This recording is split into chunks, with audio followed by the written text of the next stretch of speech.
The following production is part of the We Be Geeks podcast collective.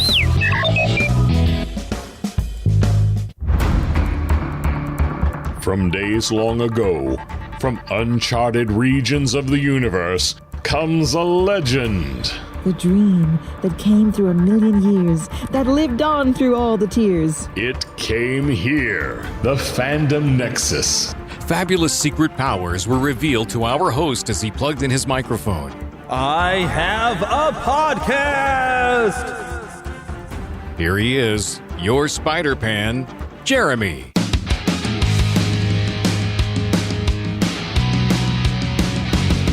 It's me! I'm back, and I am... Well, okay, normally when I say I'm not alone, I'm about to introduce Lost Boy Philip, but I want to jump in real quick. I've only got a few minutes, but you're about to hear a familiar voice, y'all. What voice? Who There could he is. that be? I have no idea. I have no idea. Eric is back, but he's only got like a few minutes.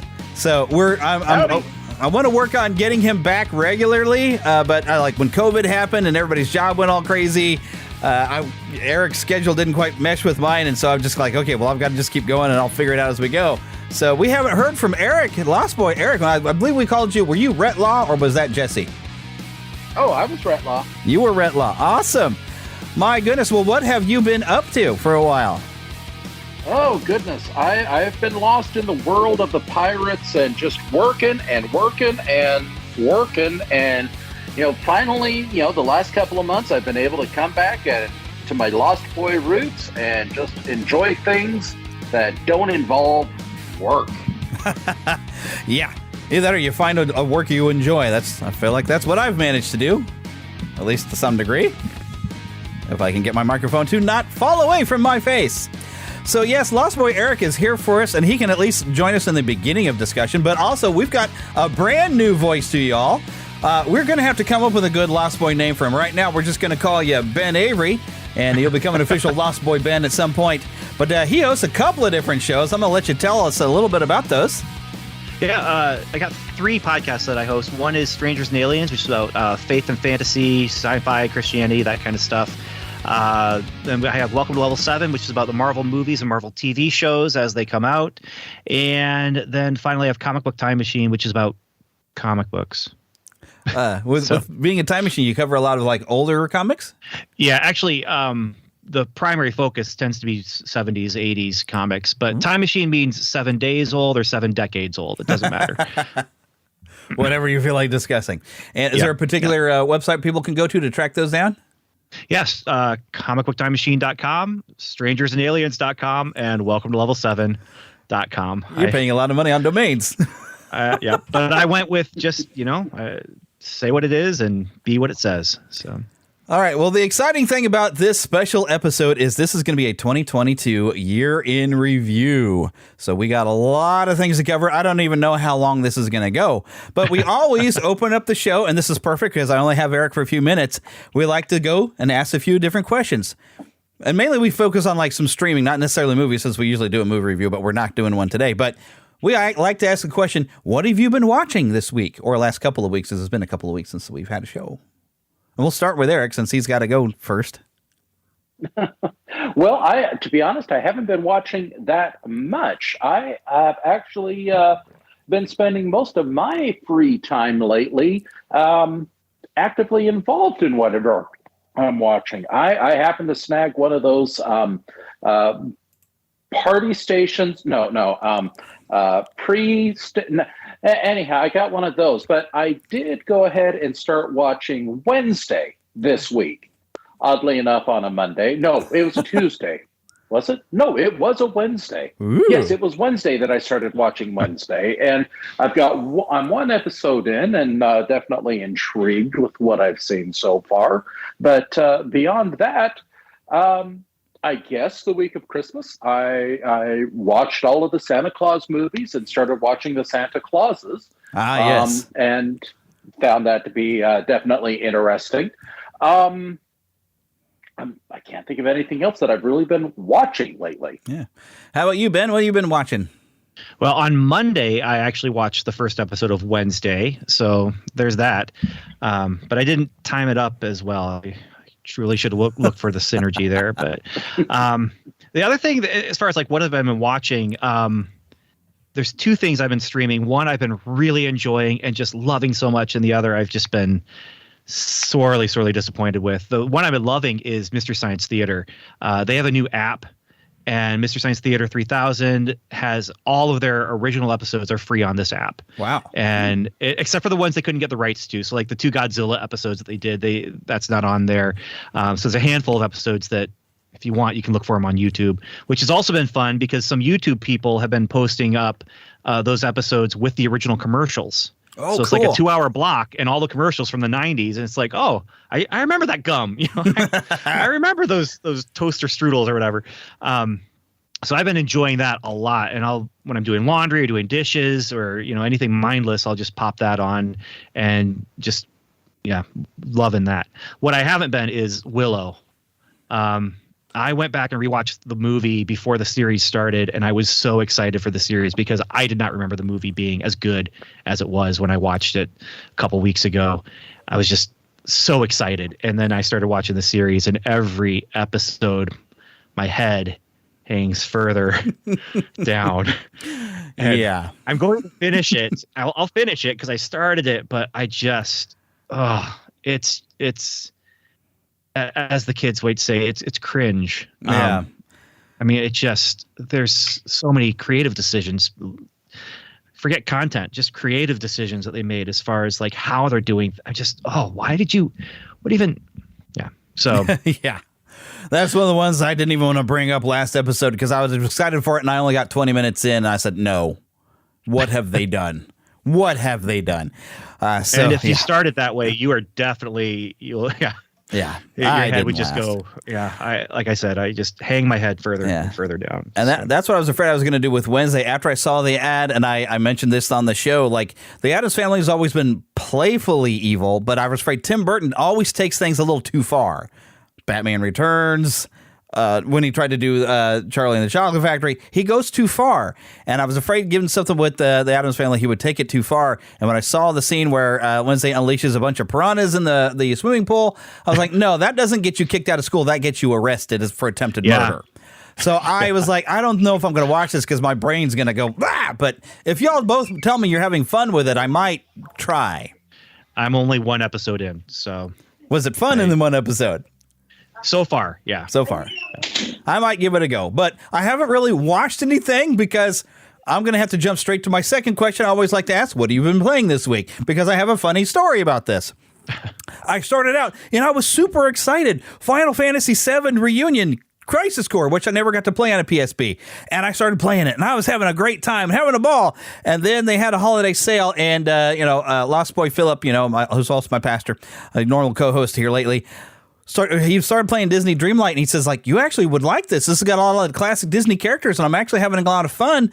And, I'm somebody who I had a ball playing Animal Crossing, and I saw it was kind of like that. And I was like, well, let me see. And I saw there was a holiday sale, and they made it for cheap to get their full Founders thing and a whole bunch of expansions. So I thought, okay, let me just get in there so I can play with Philip or something.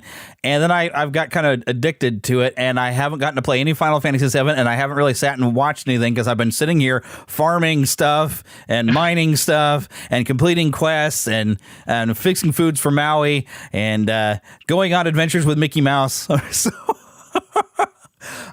that's kind of been my thing this week. And I'm even today, I'm like, oh, I better check on, I was actually had a bunch of, I think I've got some cotton I need to go and pluck because I'm trying to make fiber so I can make things. And yeah, I kind of got hooked on that and I need to get back. I intended to finish Final Fantasy VII Remake Crisis Core by the end of the week when I have to go back to work next week. But I seem to have fallen off the ball. So Eric, have you been playing anything good this week now that you have a PlayStation 5? I'm afraid that I have gotten sucked into a series of games that I never thought that I would find much interest in. I will say that with the purchase of my PS5, I immediately reverted back to the game that I had been playing, which was Lego Star Wars: The Skywalker Saga, and just trying to finish up my collecting within that game. And I loaded the remastered Spider-Man game. And had thoroughly been enjoying that. And then I realized, well, this console did come with a game, God of War Ragnarok. And, I've never played any of the God of War games to begin with, and I hadn't played the 2018 game. And so I thought, well, I'll go ahead, I'll try it out, see how I like it, because I keep hearing it's got a really good story to it. My goodness, does it have a very good story to it. Yeah, it's kind of how I had started out. I was going to play the Lego Star Wars thing, and then all this other stuff came up. I'm like, I'm going to get back to my Lego Star Wars fun too. I haven't even finished The New Hope. Well, I have, I have completed all of the levels on Skywalker Saga. It's just at this point, I'm going around and collecting all of my Kyber bricks and looking for all of the different, little extra things, all the different characters and all the different mini kits and all the different ships that are available throughout the game. But I'll tell you, I veered hard into God of War, and I got through that within a week. Wow! And I'm now on Ragnarok and thoroughly enveloped in that world. And but I've got an awful lot of gaming to get through. I need to get through these because I need to make sure that my schedule is clear come February for Hogwarts Legacy. Then in later for, oh goodness, now I'm blanking out on the other games that I was interested in. Jedi Survivor. Mm-hmm. And then I need to warm my Switch back up once Tears of the Kingdom gets released this year. And and I've got Gotham Knights to look at as well. So I've got a full slate of gaming ahead of me. You'll have to tell me if you enjoy Gotham Knights, because I heard a lot of bad reviews. So I've kind of hesitated. I'm like, oh, I thought I wanted that game. Maybe not. We'll see. Oh, it sounded like his audio dropped out there. Hope we didn't lose him. Oh no! I'm Okay. here. But as we mentioned, I only have a few minutes to spare tonight. Okay. But let this be a preview for the coming year. Yes. I am hoping to have free time available throughout 2023. I've got a lot of plans coming up for the year, and I certainly hope to include time with all of the Neverlanders and just be right back here with everyone once my schedule allows me the time to do so. Yes, which would be great. So especially it'd be really cool if we actually could get you to be able to come back to Kansas City for Planet Comic-Con again this year, which, by the way, Planet Comic-Con, both the Friday and Sunday, we will have a panel on each days, and we're reaching back in the past, and we're going to explore some actual Walt Disney, the man himself, before his company went AWOL. So we're going to explore his time in Marceline and in Kansas City. If you happen to be in the Kansas City area at Planet Comic-Con, check your local listings, planetcomiccon.com. So, yes. Same bat time, same bat chat. Same, yeah. And it's a little bit of a repeat, but we do have some special guests coming down from Marceline that will be joining me for that weekend. So it's going to be awesome. Wonderful.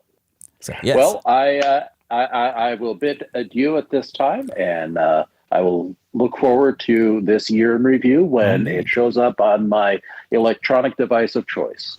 Adieu, adieu to you and you and you. Okay, it was funny in my book. Yes, bye, everyone. Sound of Music references are funny, man. Okay. Okay, well, it's nice to have seen you again. Well, sort of seen you. You've got a blank image over here on our video, but we hear you. Yay.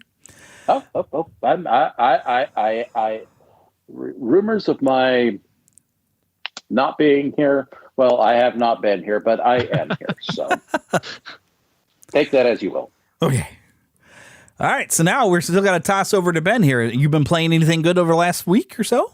Actually, I'm more of a retro gamer. I don't have any of the new systems. And so really the only thing I've played in the last week has been jumping back into some Super Mario World.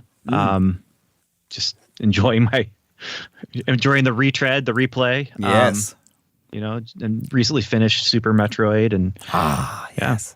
One of my favorites. That one.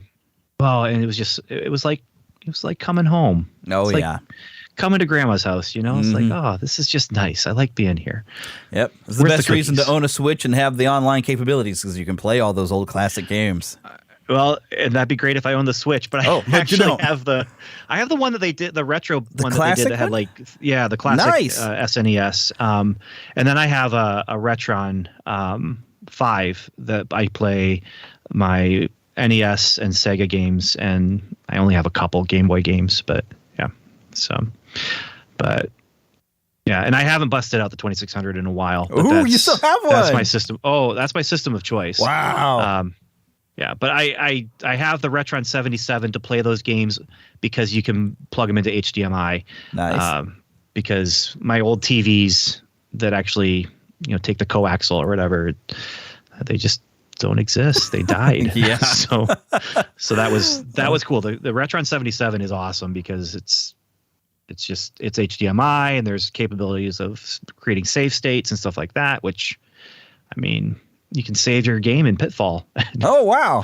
And go back to that save point and actually finish the game. I haven't done it yet, but I didn't even know that you actually could complete Pitfall until I actually watched a video where somebody showed how you gather every single treasure. It's like 100 treasures, and you actually finish the game.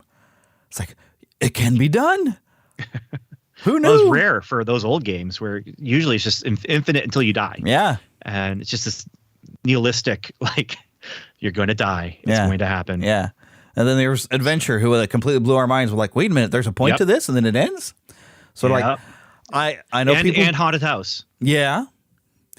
People give a lot of flack to E.T., but, if you put the settings right and you shut off the scientists and everybody, E.T., I actually had fun, even though it didn't make sense to go into pits, but it had a good conclusion when you played. I absolutely love E.T., the 2600 game. Yeah. And unironically love it. I mean, it is and was a fun game for me. I didn't know it was supposed to be awful when I was playing it as a kid. And so now as an adult, it's like, what are you guys talking about? We played a different game. You played a different game than I played because I enjoyed myself a lot. But I can understand the frustration if you don't know what setting to put on to where the scientists and the doctors are turned off so they steal all your parts and stuff. If you shut those off, the game becomes a lot more fun. But if you have them on and you win, it's a lot more of an accomplishment. It's that's for sure. Oh man, I did it. I rarely did it, but when I did, it was an accomplishment. So. The other game that I've heard people give flack about, but I absolutely loved it, because basically you're just trying to beat your time, I guess, but I didn't worry about how fast I did it, but the Superman Atari 2600 game. Loved it. Loved it. Because you're Superman, you really can't lose. It's just how long is it going to take you to round up all the baddies, put the bridge back together, change back to Clark, and go to work. That was a mythic game for me. I saw it in the Atari catalog, and I'm like, I want that game. It looks so amazing. And I never saw it until, as an adult. I actually found, I was looking around on eBay. I was like, oh, hey, I need to play that. Mm-hmm. And, it's not the greatest game for sure, but I did enjoy it. Though. It's Superman. Yeah. So, which will be a topic we'll probably be addressing later, by the way. Yes, citizens. Yes. Hey. Oh, indeed. Superpowers collection. Yes, and I don't think I actually put it on the list of exactly when that happened, but that is something that did happen this year. And for those of you who can see through my head, I mean, I've been collecting those. Well, not all of those, but yeah, we're definitely going to have to talk. That'll probably be like an honorable mention section because I didn't quite get everything on this list, but we have quite the conducive list. Quite a list, yeah. It's quite a list, and the unfortunately scary part is a lot of it is people who died. Do you have the list in front of you, by the way? I do. Awesome. Oh, good. And I see where you're sitting at. Because I am going, I wish I had a sounder to trigger this, but I'll just edit one in later and we'll just go, whee! And because every sounder I have programmed, I can only have like four programmed sounders. So everything else has to be edited in. So those of you watching the video don't get to hear nothing. Those of you with the audio got to hear whatever bumper I decided to shove in there. But let's get this party started. And where I even want to start, and this works out really, really well. Now, technically, I believe this was, the 31st where this actually launched, December 31st. But this was the big kickoff, really, for January 1st of this year. And this is Lost Boy Philip. Actually came over to the house, and we marathoned this all the way up to midnight. And I don't remember what season if this is the third one, or I guess we're just a third season for Cobra Kai. Oh, okay. Launched the year with a fantastic season. I think it was only their third, but you feel like it's been going on longer. But I mean, we had, Chozen back and he stole the whole show. I mean, Seriously, this was like every season they have, it just keeps getting better, and this one just hit all the right buttons and even made Terry Silver a worthwhile villain and made some of the stuff in the third Karate Kid movie actually cool again. It did. It was what do you call it? Retro.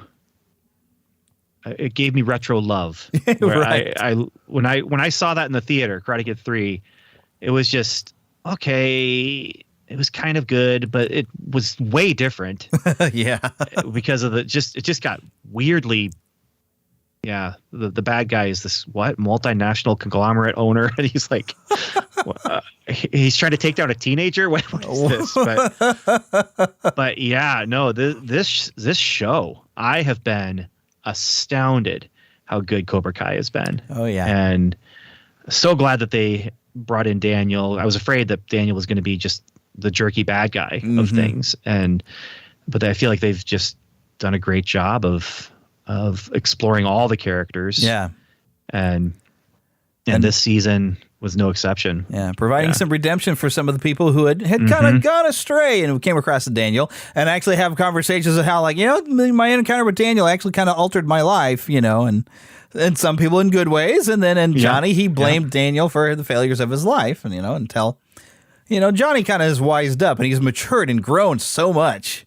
So it's nice watching Johnny's story arc as he becomes more mature and more responsible, and fixing all the mistakes that I think he's realized a lot of the things that went wrong with his life were his own doing, but he can fix things, he can make amends, and he can change things. Yeah. And so it's fun watching him grow and change. And I like even Daniel is growing and changing and getting back in tune with everything Miyagi had taught him, because he seemed like he had gone a little off the path that first one. Like he's gotten a little bit an ego, and some of his character flaws that he had even in the original movies had kind of come back, and it's nice watching him come around. And because he really made some mistakes with some of his kids, so his son especially.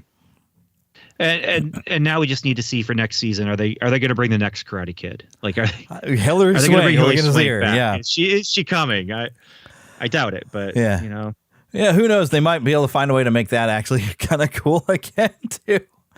Well, I actually appreciated even seeing Robin Lively back, because I got to say, after Teen Witch, I think it was on HBO or something, and I remember watching that. I've always had a bit of a fondness for redheads anyway, but she was cute. So I always liked Robin Lively, and it's kind of fun to see her come back. Like, yay, look. So, well, and the way they brought her back, it was one of those things where it just made sense for the characters. It was, there was relationships involved. And unlike some shows or franchises where it feels smaller because they just keep referencing, the places, and like Star Wars feels so small sometimes because it's just, the prequels were all about Tatooine, Boba Fett's family, and like C-3PO was made by Anakin. It's just all these different things where it's like, no, we want bigger, get bigger. No, we're going to reference the things you already know, and we're going to reference them over and over again. But they kind of get away with it here by, I think, just being creative and clever. And yeah, I'm excited to see where they go with the next season. Yeah, because now that Kreese is doing what he's doing, and he psyched me out. I thought we were going one way with that character, and then they took it another direction, and it's like, okay, all right, let's see where's this going to take us. He's very unpredictable. I don't know what to expect out of him, so it's really just neat to see it. Alrighty, well, the next thing that I have here, looking at January the 7th, Sidney Poitier passes away at age 94.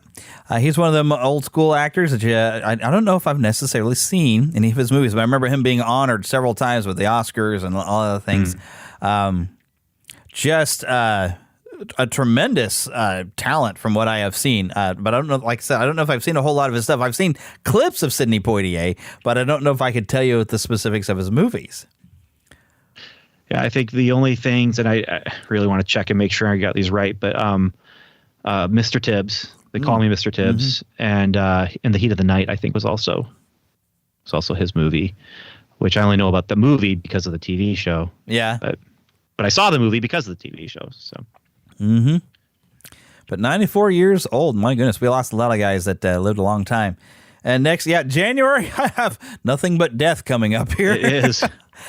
This was, in its own weird way, a slightly controversial death. Bob Saget passing away at 65 in a hotel room, having just, and this is where it made it controversial, he had just been, he had done something, I guess, on social media where he was just saying, hey, yeah, I just completed a show here. We're here in blah, blah, blah town. But he mentioned that he had recently been vaccinated. And with his sudden death like that, it became people were able to call into questions like, see, this is what we're worried about, that there's something wrong with one of these vaccines, if not all of them. We haven't been able to test these out. We don't know if it isn't causing bad health conditions. And if you're not dying, somehow is triggered by your vaccination status. So that actually raised a whole lot of questions, and some people would say conspiracy theorists, whatever. But yeah, I remember his death.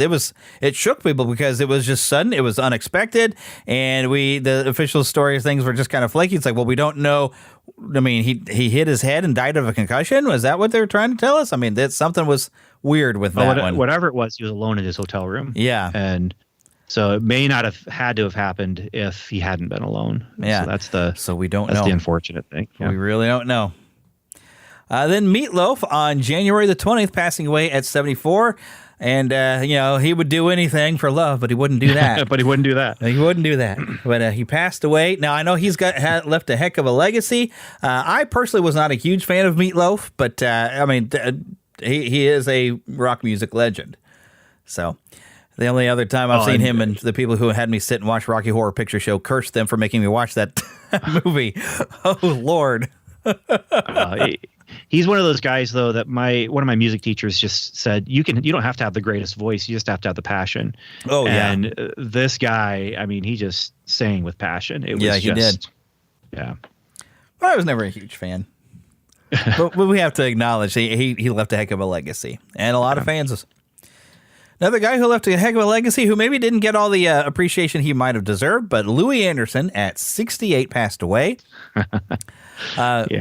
Famously known as being an overweight comedian. I remember watching, there was a television show, reality show, where they were, but his goal was to lose weight by being on there. But it was like these weird athletic competitions, and he lost some weight. He was getting some exercise out, swimming and everything, and he was starting to be healthier, and he was trying to be healthier, but I just don't think he did enough. But I think the biggest legacy he would have on maybe my generation was a cartoon called Life with Louie, where he voiced himself as a child.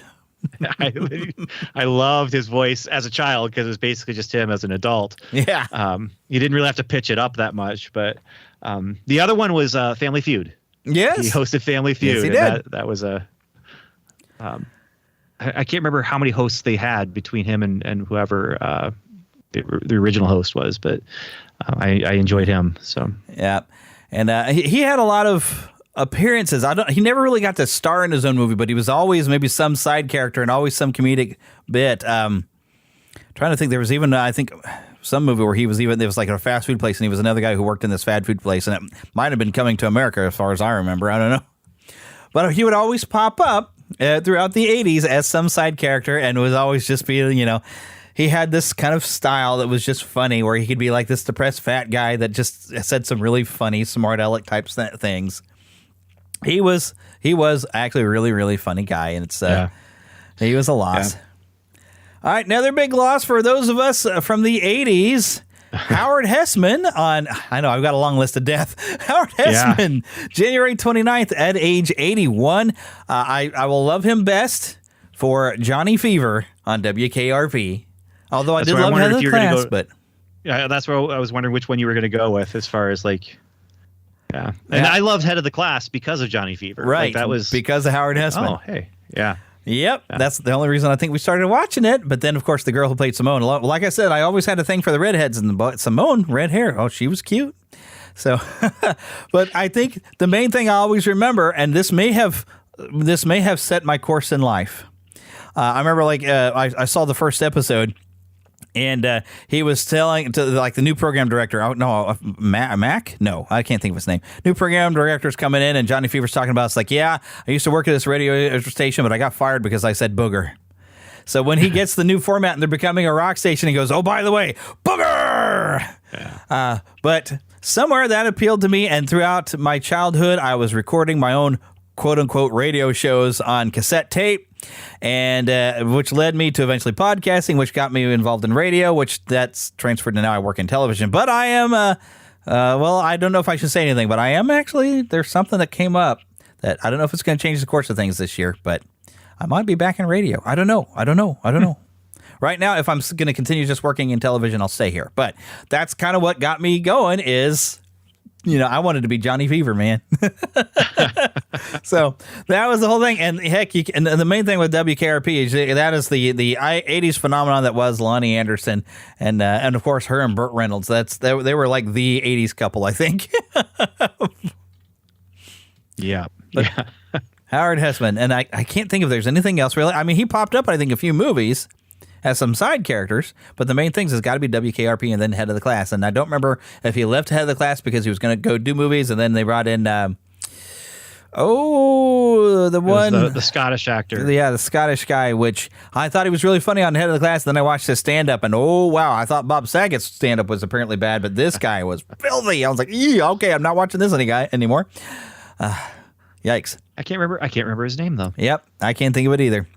I can picture him, I can hear him. And he's still alive, I think. But, yep, darned if I can think of his name. He was in the second X-Files movie as the kind of the bad guy. I should probably at some point in my life watch X-Files. Billy Connolly. Billy Connolly. Billy Connolly? Isn't it? I don't know. Maybe I should check. Yeah. Because it's easy to get it confused with, I guess it's Bill Campbell was the Rocketeer, right? Yeah. And then it was in the Billy episode. Connolly. Yeah. Yeah. There we go. Sir William Connolly. Oh, hey. Wow. Okay. Somebody served him. Let's see. What is this? All right. So I've got the first thing I've got listed for February. I got February 18th. Severance streaming. Severance. Yeah. That's one that I added. Oh, okay. I was about to say, I have no idea what that is. That was an Apple TV original that is an amazing show. It's kind of a sci-fi show that reminds me of 70s science fiction, kind of pre-Star Wars, where it's, THX 1138 maybe would be everybody's wearing tights. Well, no. It's kind of classic looking present day retro kind of clothing, but it's all about people who they live in the real world and they go to their office and they get on the elevator, and when the elevator opens, they don't remember their life in the real world. They remember their life in the office, and they do their job. And they then, when they get back on the elevator, they do not remember their job when they go back home. And so it is fascinating. And I don't know where this show is going, but it's all about identity. And there's definitely a workplace metaphor going on as far as, when you get to, are you who you are when you're at work? Are you who you are when you're at home? Do they come together? And, how much of yourself do you leave behind? How much do you, take with you? And, the main character has his reasons for not wanting to spend as much time in the real world. And so, if he can go to work and spend 8 or 9 hours not being himself and not remembering some of the bad stuff, it's a fascinating show. Fascinating show. That sounds interesting and kind of scary because, why is it they're not allowed to remember stuff? For the main character, it was by choice, but then so the main character knows why he chose to do this, but when he goes to the office and he's doing things in the office, they don't even really know what their job is. Oh my goodness. And they don't know why they're there. They just know that they can't remember the outside world. And so you have the same character is basically two different characters trying to solve, two different problems. So the real world guy, he has real world problems that he can escape by going into, and not existing as a person for 8 hours. But that workplace guy, they have rules and procedures where they're not allowed to, explore things and talk about things. And, they have little traditions and things that just belong there in the workplace. But of course, some of them get curious and they have a mystery that they want to solve, and so sounds like an episode of the Twilight Zone extended into a series. Seriously, it really is. Yeah. It really is. Ooh, So, I'm curious. And that's on Apple? I think I have access to Apple. I think because of my phone account. I think I'm going to have to check this out. I dropped it, but I'm going to pick it back up when either Severance Season 2 or Foundation Season 2 starts up. Oh, there is one thing I had almost forgotten about that I'm going to bring up for like a January thing, but I don't know when this happened. Stadia came to an end. Google attempting to make a console streaming system of games, and it failed. That's significant because it's also at some point this year we've also had the Steam Deck that managed to launch and apparently is now more readily available. And if I were to get one, I want to be able to hook it up to a TV so I can actually play all these games I bought on Steam, but I don't play on PC. I'm a console guy, but I just remembered I was watching some stuff on some recap in the year trying to make sure I had everything I could think of in here.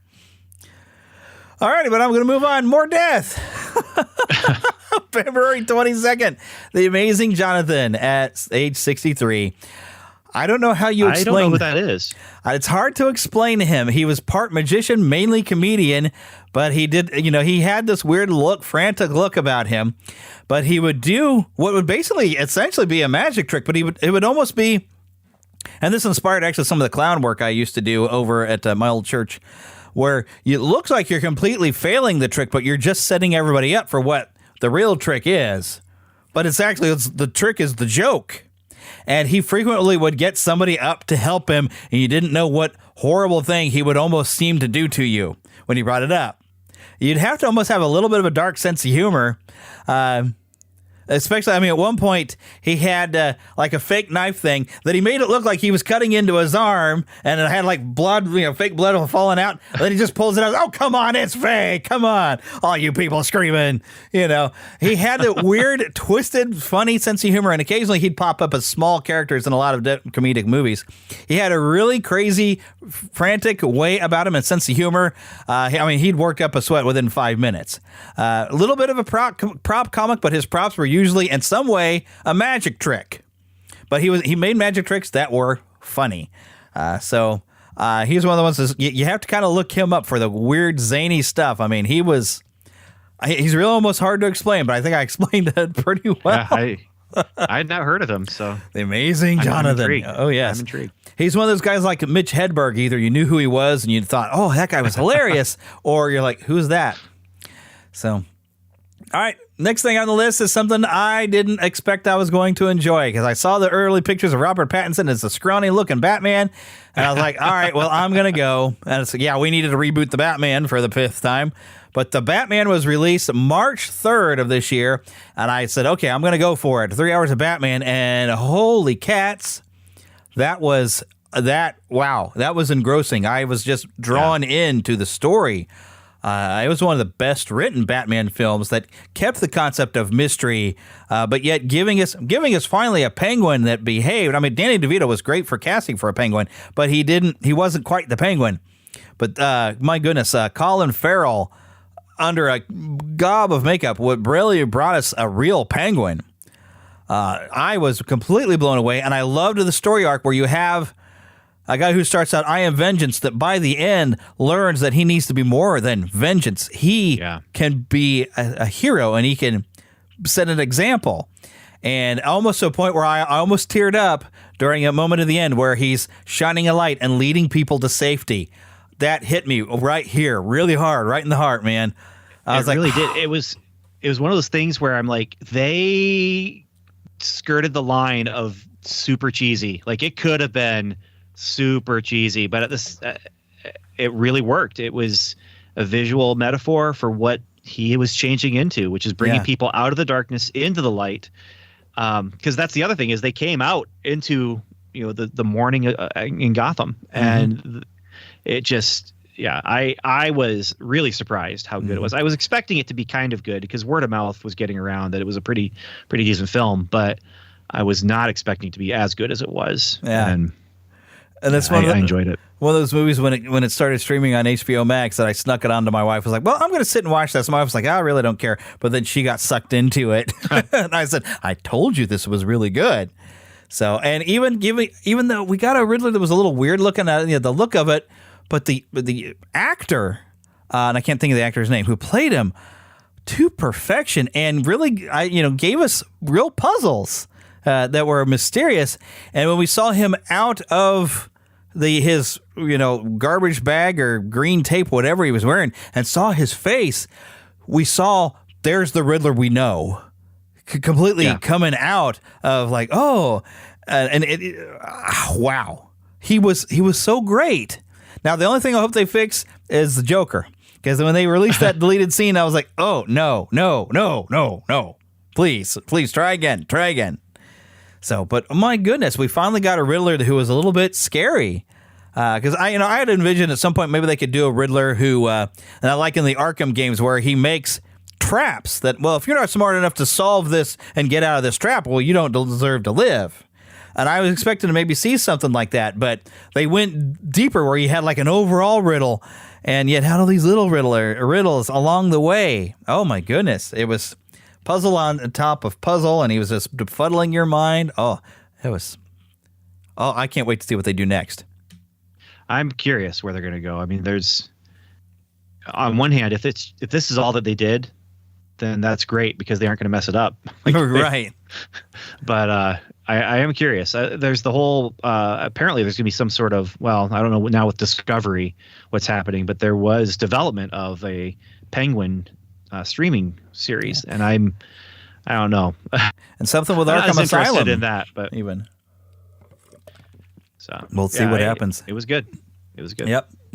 The next one I have on here, another celebrity death on March the 4th, Mitchell Ryan at 88. You probably would have to go and look him up to when you look at him and say, oh, him. He was on Star Trek The Next Generation, The Golden Girls, and a cult favorite, including Hot Shots Part 2. He also played retired general turned heroin smuggler Peter McAllister in 1987's Lethal Weapon, memorably exiting the film in a massive explosion in an overturned car. And I think I have even more notes, but I have a comma there. I couldn't fit the whole thing into one thing. Let's see here. Did I have more notes? Stretch it out. See, I put all my notes on an Excel spreadsheet type of thing on Google, y'all. So not everything. Oh, and sliding by. Whoop. And I went too far. Are you having any more luck than I am? I'm looking at the entire. Maybe if I get on here, I can. Let's try this. Oh. And starred as Greg's eccentric, boozy father on Dharma and Greg, liar as the boss, judging by his familiar voice. So, yeah, that's a familiar face, I mean. So, yeah, when I looked at his face, I was like, oh, him. And it's like, wasn't he also in Liar as the Boss? But I didn't actually look that up. But I'm pretty sure he was in Liar. Okay, I got to get my he was. thing. Yeah, that was him. I love a good roast. Because he is the one I was thinking of. I was seeing on the Star Trek The Next Generation. Like, oh, yeah, that guy. And he's one of the ones where you don't know his name, but you see his face. And you're like, oh, that one. I know him. And that's really the only way I see him is I'm looking at all of his credits here, and I'm just like, I don't remember any of him in any of these things except for Riker's dad in Next Generation. Yep. He was just good in everything he did, but he was never really a big star, as far as I know. Anyway, there might have been something when he was younger. Who knows? Next, I have Emilio Delgado, 81 years old, passing away on March the 10th. Known as Luis on Sesame Street. Delgado originally ran on the Fix-It shop with Raul Julia, who joined the cast the same year he did, although Julia departed the show in 1972. And Raul Julia, of course, we all know him for, famously, I think the favorite thing of him was his version of Gomez Addams in the Addams Family films of the 90s. I loved him in those. So I think there's some other stuff I'd seen him in before that, but he was just such a great Gomez Addams. But yes, Emilio Delgado, Luis. And this was the year, well, because we've got another Sesame Street death coming up, which I'm sure most of you know, because we talked about that one as well. But I think this is also the year that the lady who played Maria this year she finally retired from the show, or was it last year? Maybe that was last year. Well, that was kind of a thing. I haven't really been following the Sesame Street news. Not either. But for people, I remember when I was in the 80s. But no, and Luis, again, this is going way back, but that was my childhood right there. Oh yeah, and watching spent Sesame time Street with them on that street. Yep, yeah, watching that at noon, and then Electric Company would come on and scare me to death by yelling at me, "Hey, you guess I didn't like being yelled at by the TV, so it wasn't until later in school we started watching Electric Company that I realized Electric Company was cool and had a Spider-Man segment. So, Yeah. Next thing on the list, March 11th, Pixar's Turning Red release, and I finally learned that Pixar could disappoint me and make a bad movie. I haven't seen this yet, so don't bother. I know it's on Disney Plus, but I just haven't gotten around to it. And I was excited for it because I was generally, and I was even saying building up. There's Pixar. As I've always, even movies that people said, "Oh, I didn't really like this Pixar movie." I was like, I liked it, like Cars 2. I liked it. The Last Dinosaur. I liked it. I had never been disappointed by a Pixar movie. And then I watched this, and I said, I was excited for this. What happened?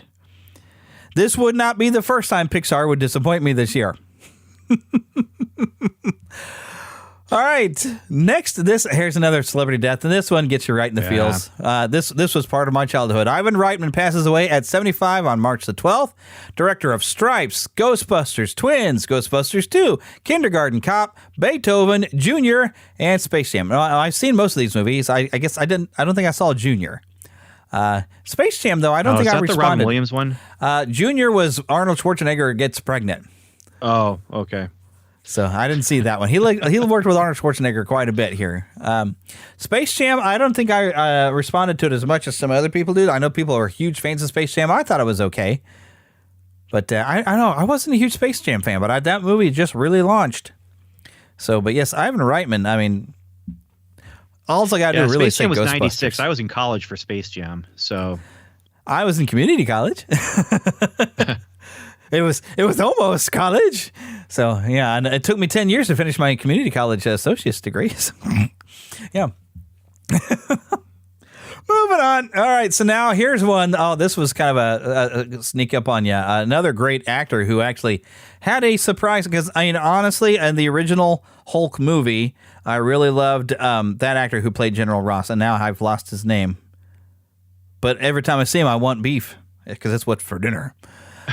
But William Hurt, and I didn't see his age anywhere, but when he passed away, March 13th. But I'm going to mention mainly here, Marvel Cinematic Universe, he was Secretary of State, Thaddeus Ross, but we did see him as General Ross in the Incredible Hulk movie. That was the second Marvel film, which unfortunately we haven't gotten any more Hulk movies. I don't think we're going to get any. He was 72. 72. My 72. goodness. Yeah, I mean, this guy was in so many things, though. So much. He was an AI. That's when I remember him in Lost in Space. Obviously, Incredible Hulk in the Marvel Cinematic Universe. He was even in Black Widow, playing Ross. Oh yeah, he was. So he played Ross in a few different films. Yeah. And so he's one of those that it's not like I was a fan of him, but I liked him. Whenever he showed up, you knew, okay, he's going to be good. Yep. Because Yep. He's a working actor who's doing a lot of actor jobs. Yes, he did. I think he's got a couple Oscars for his work as well. Pretty sure he did anyway. Okay, here's something I got kind of excited for and then was disappointed once again. March 24th, the Halo series premiered. I think I got at least through 3 episodes before I was like, what are they doing? And I haven't even played a whole lot of the Halo games. I mean, I've played mainly the first 2, but I switched from Xbox over to PlayStation again. But I mean, the first episode had a kind of a cool scene there when you got to see the Space Marines, whatever, fighting some Covenant aliens. But it took a weird left turn when Master Chief took his helmet off, and we had never seen that before. Which I thought, well, that you can probably get around that, but it made the heroes of the game franchise into kind of villains.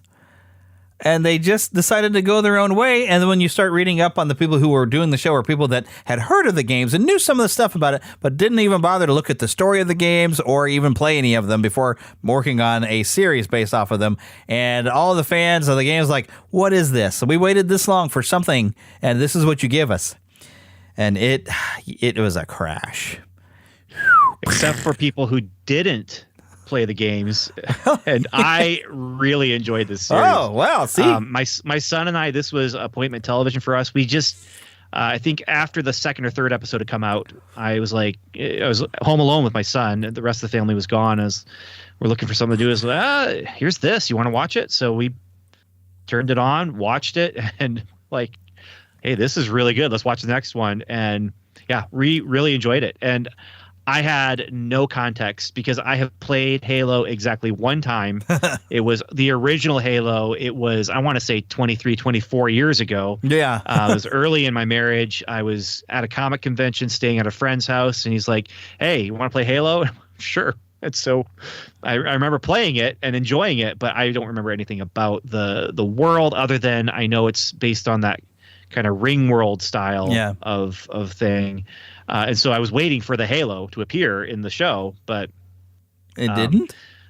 They never got there. It does, okay. but it's a long time to get there, and they don't really like. For me, I don't know what it is other than the visual from like game art that I've seen. You know, just because I'm a human being with eyeballs who goes into geeky places.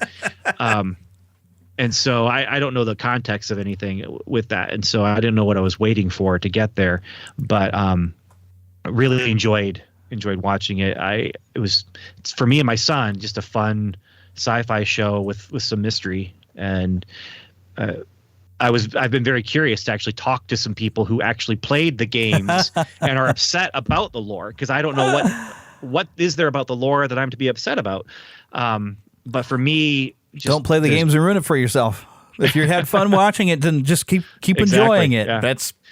You found the way to enjoy it. It's not know anything about it and just come in and take it all as however they present it. Yeah.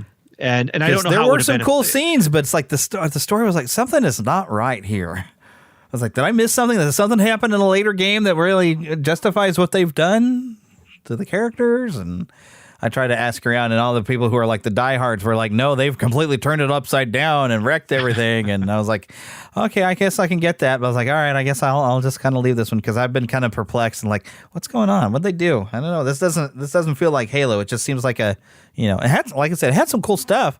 But yeah, it's hard to tell where they were going with some stuff. And they had more nudity than I really wanted. Yeah. Well, and the whole thing of where is it going? That's the one problem with streaming for me, is you never know.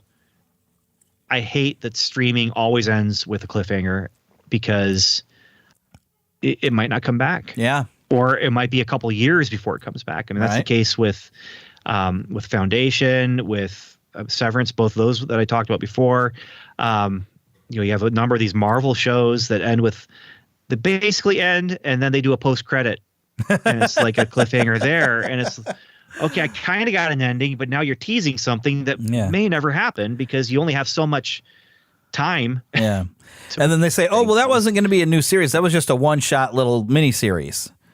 What? But I really liked it. Which is coming up. But yeah, we got quite a few things coming up. Yes, so the next thing on the list, March 25th, the death of Taylor Hawkins at age 50, Foo Fighters drummer, and I guess I've got a slash there for the next thing to talk about. But Foo Fighters drummer, he wasn't the original drummer of the Foo Fighters, but he was there for the longest. Now, mainly the Foo Fighters, the only thing I paid attention. I got their first two albums, and they did some good music after that. But I've slowly moved my way out where I listen to less and less secular music, so I really didn't pay attention. But I gotta say, The Color and the Shape, their second album, was a phenomenal album. I mean, musically, it was a great album. It was just good stuff.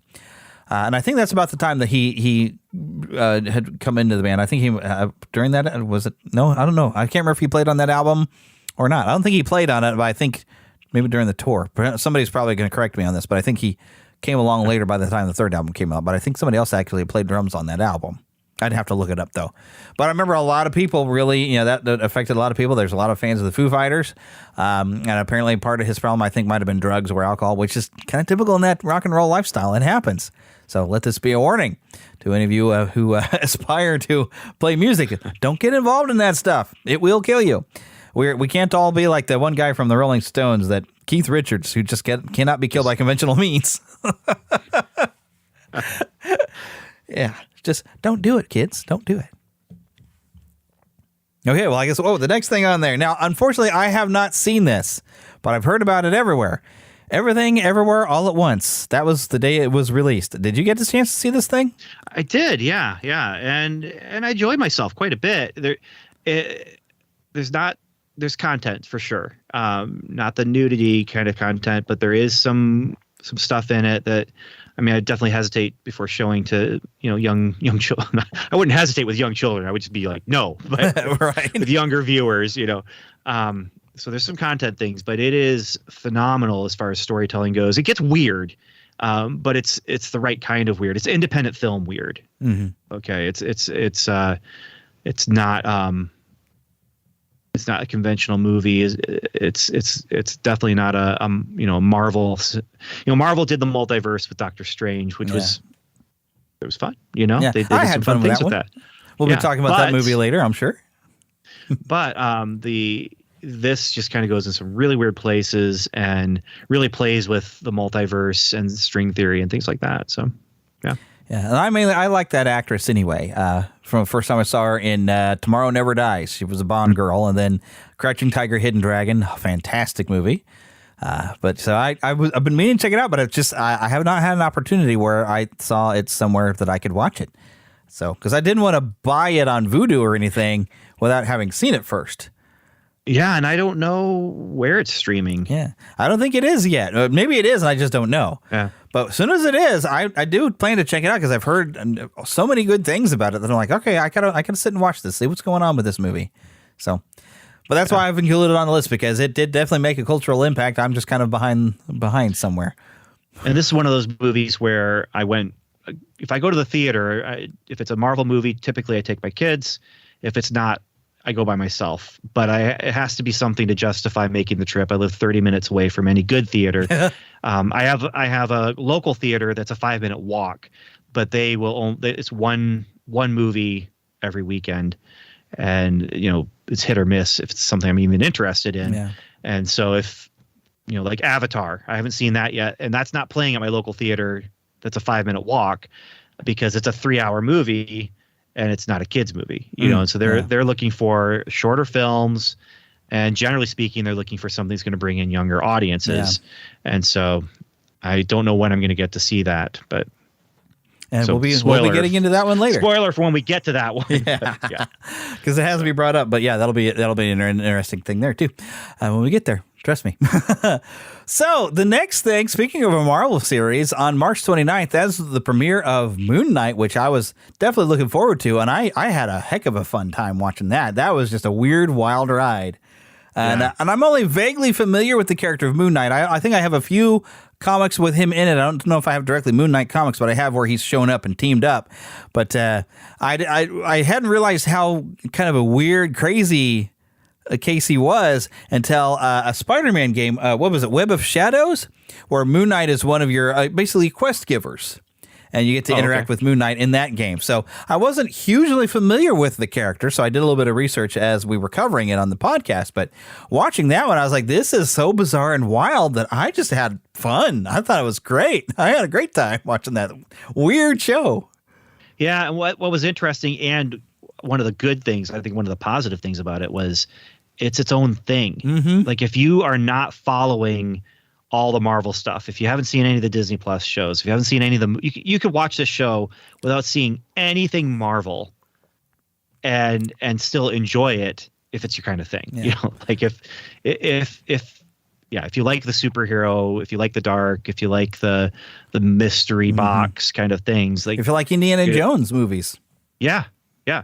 I mean, they definitely reference it with not just architecture, as they're doing archaeology, but with music cues even. Like there's some definite like moments where you're like, I hear what they're doing there. Yeah. So and Oscar Isaac, I mean, he's if you didn't think he was amazing in those Star Wars sequels, because they're not amazing movies, but he was really good in his parts. But letting him take a lead role in this and have him essentially playing two different people was amazing. He was so good at it, and he's just so watchable that, I mean, such a great casting for him in the lead role. I really enjoyed watching him as both personalities.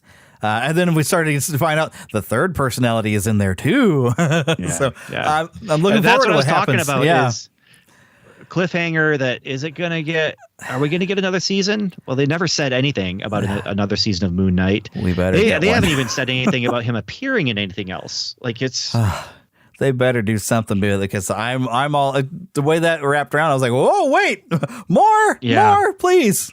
What's happening next? You know. So yeah, hopefully we're gonna get something with that.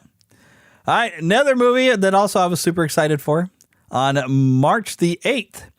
Oh, wait a minute, wait, April. Wait. March the 1st. We need Wait April a minute, 1st. I backed up. Wrong. Yeah, I was talking March, and then I forgot I moved around. April the 2nd. Oh no, April 1st. Sorry, I was looking at the wrong lines or numbers. Morbius was released. I haven't watched it yet, but I have seen it is available on some streaming service. I can't remember where it was, but I was like, okay, I'll check it out. I didn't hear anybody liking it so much. A few people maybe, but I'm kind of curious because when they had in the background a poster of a Tobey Maguire Spider-Man, I was like, okay, let me check it out. And I'm at least kind of familiar with Morbius in the comics, but. And Jared Leto, sometimes, he's a really good actor. And sometimes he gets to play the Joker. Sometimes he gets to play the villain in Blade Runner 2049, was it? And he was, a really interesting character. He's a great actor. So I was kind of curious what they were going to do with this, but I haven't heard a lot of good stuff about it. But I thought, okay, well, it's free. Let me check it out. Yeah, if it's free, watch it. It's not great. It's not groundbreaking, but it's not the end of the world. They didn't ruin your childhood by making this movie. But I'll say this though, pretty much everything they do in that movie you've seen before somewhere. So figures.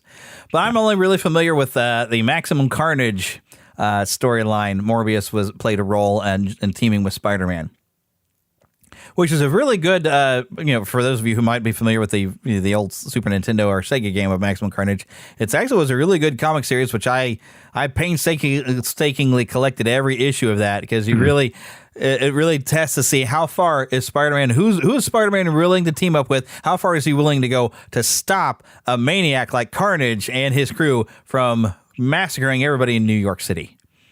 It's like, at what point is he going to draw the line between how far he's willing to go of actually having to kill somebody to stop a rampage? And it's really, really good. If you've never read that comic series, I try to track it down. I don't know if they ever collected it as a paperback. I bet they did. I'm sure they have. Yeah, somewhere. I guess, yeah. I'm a huge Spider-Man junkie anyway, so I just enjoyed that storyline. And honestly, it's part of the Marvel Cinematic Universe now because of the multiverse stuff going on. Mm-hmm.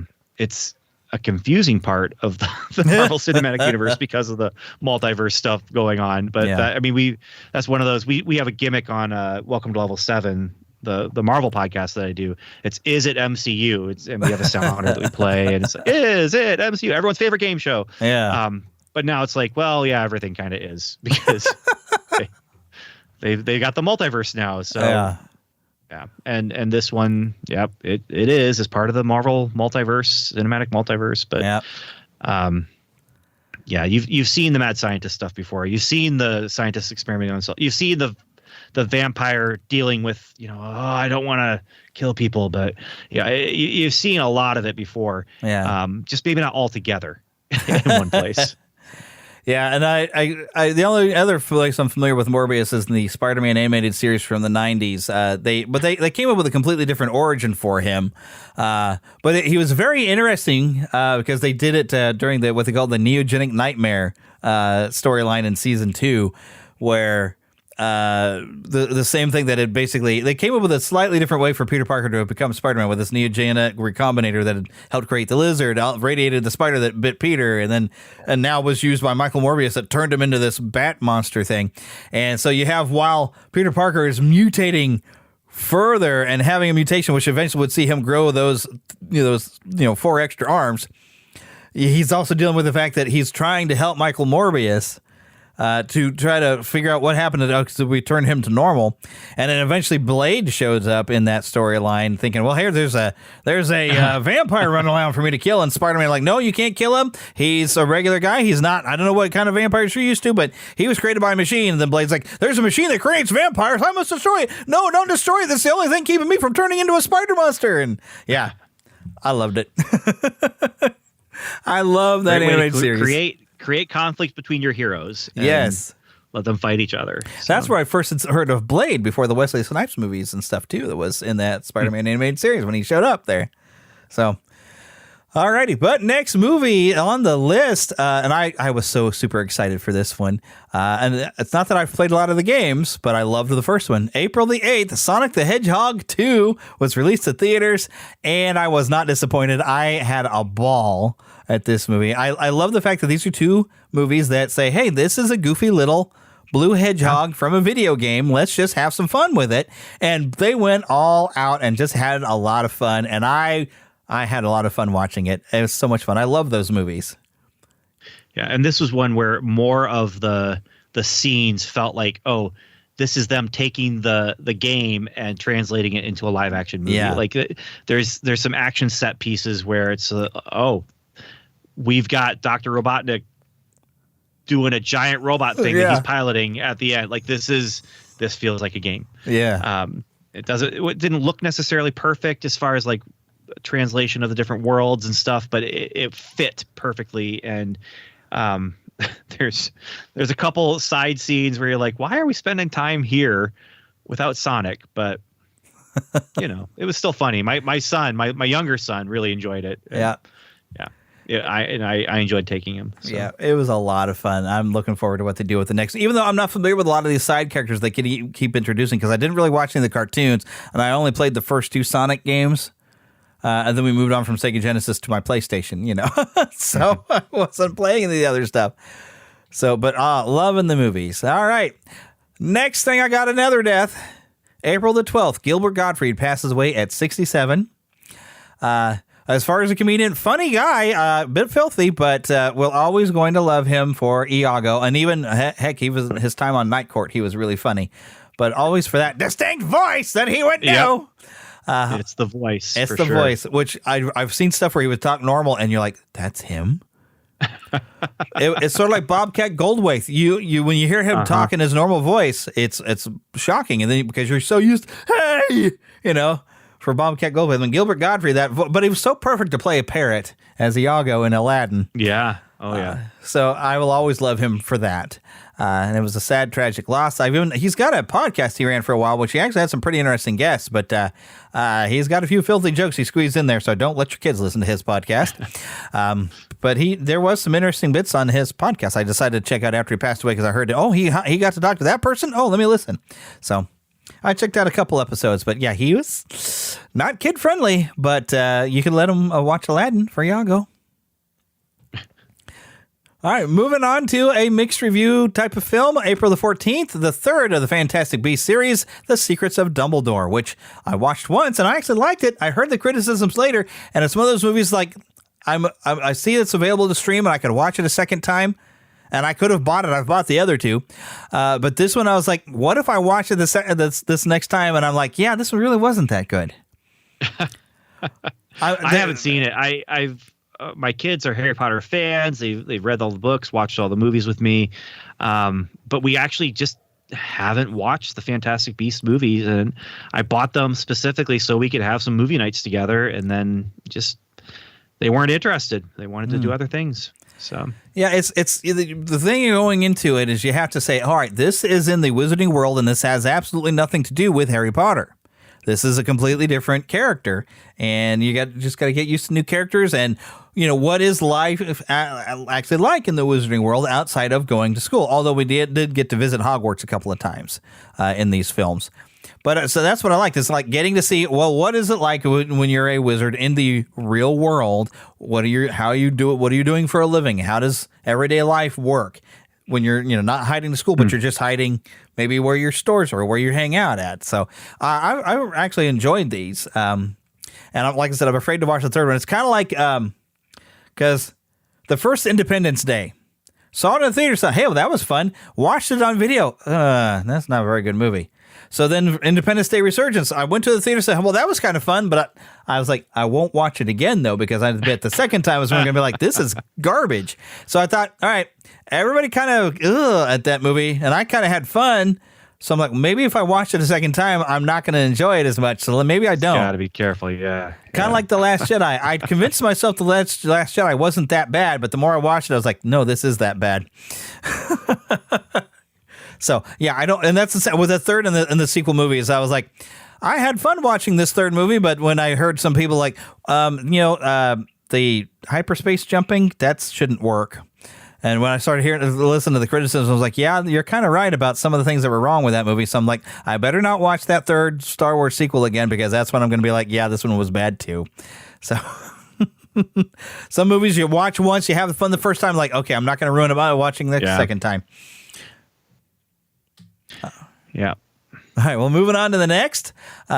We have on April the 15th, Liz Sheridan at 93 dated Mrs. James Achmonic. Dean, Mrs. Achmonic from Alf. I think there was a lot of other things that they mentioned she had done, but that was the biggest one for us, the children of the 80s. This is how I know her for sure. Yep. For sure. Yeah. Yep.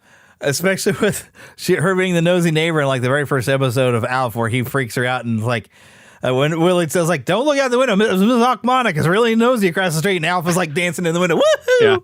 Yeah. She was the only other person that ever saw Alf that he didn't eventually make friends with, because he had to do this weird thing to convince her that, okay, there's things in this world you're not supposed to understand. Why are you wearing that thing on your head? That's one of those things you're not supposed to understand, because Alf tried to dress really weird to be a bizarre alien. Like, I'm contacting you from space. Okay, yes, you saw me, but you weren't supposed to. And you don't ask any questions. Don't worry about it anymore. And yeah. So Liz Sheridan at 93. But I thought it was kind of neat when I was looking up factoids that saw that she had dated James Dean. Let's see. Next thing I have. All righty. Oh, wow. Neil Adams. Wow. Okay, so comic book fans, April the 28th, Neil Adams passed away at 80s.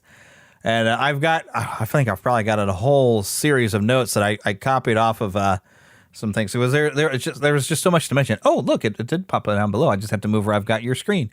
So, but yeah, let me just read what I wrote here. Adams left an imprint on iconic superheroes like Batman and Green Arrow, co-created new characters like Ra's al Ghul, or Ra's al Ghul, for those of you who watched Arrow, and Green Lantern, John Stewart. He created John Stewart, by the way, of Green Lantern, not Green Lantern, the whole thing.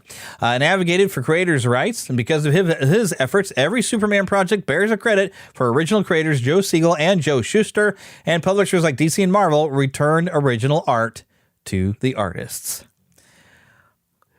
Yeah, I wasn't a huge DC guy growing up, but the undeniable impact he had as an artist and a writer and all the things he did. Now, I'm not a huge John Stewart fan. I wasn't familiar with him until the Justice League animated series, enough to where also that with the, and we'll go ahead and bring this up now because I don't know if I have it on the list, but that is with the John Stewart figure out there with the Superpowers collection that the McFarlane Toys has released. I would like to get just the Justice League I grew up with on Super Friends. That would have been the original toy line. And so I'm hoping that they put out a Green Arrow that is Hal Jordan. Not that I have anything against John Stewart. He's just not the one I grew up with. Other than Justice League. And I liked him on Justice League. I think he's pretty cool, but I don't really want a toy of him. I want a Hal Jordan toy to hang on my wall behind me with my other figures. And I haven't gotten their Dark Side because their Dark Side is like a New 52 Dark Side, and he doesn't look like the Dark Side that I grew up with. Now, the Batman's a little different, but I can deal with this Batman. And I wish these figures were shaped a little bit more like the classic figures. The Superpowers guys. Yeah, these Superpower collections. The shape of them isn't great, but I still kind of love these. And I love the look of, the ones. And right now I've only got Superman, Batman, and the Flash. And I might even grow. I've bought an extra Superman and Batman so they can sit here on my desk. Because I wanted to have some that I could actually attach the cape to them, because the cape is not attached to their neck in the boxes. And I'm not happy about they put the plastic little tabs to try to keep people from stealing stuff through the cape, essentially putting a hole in the capes.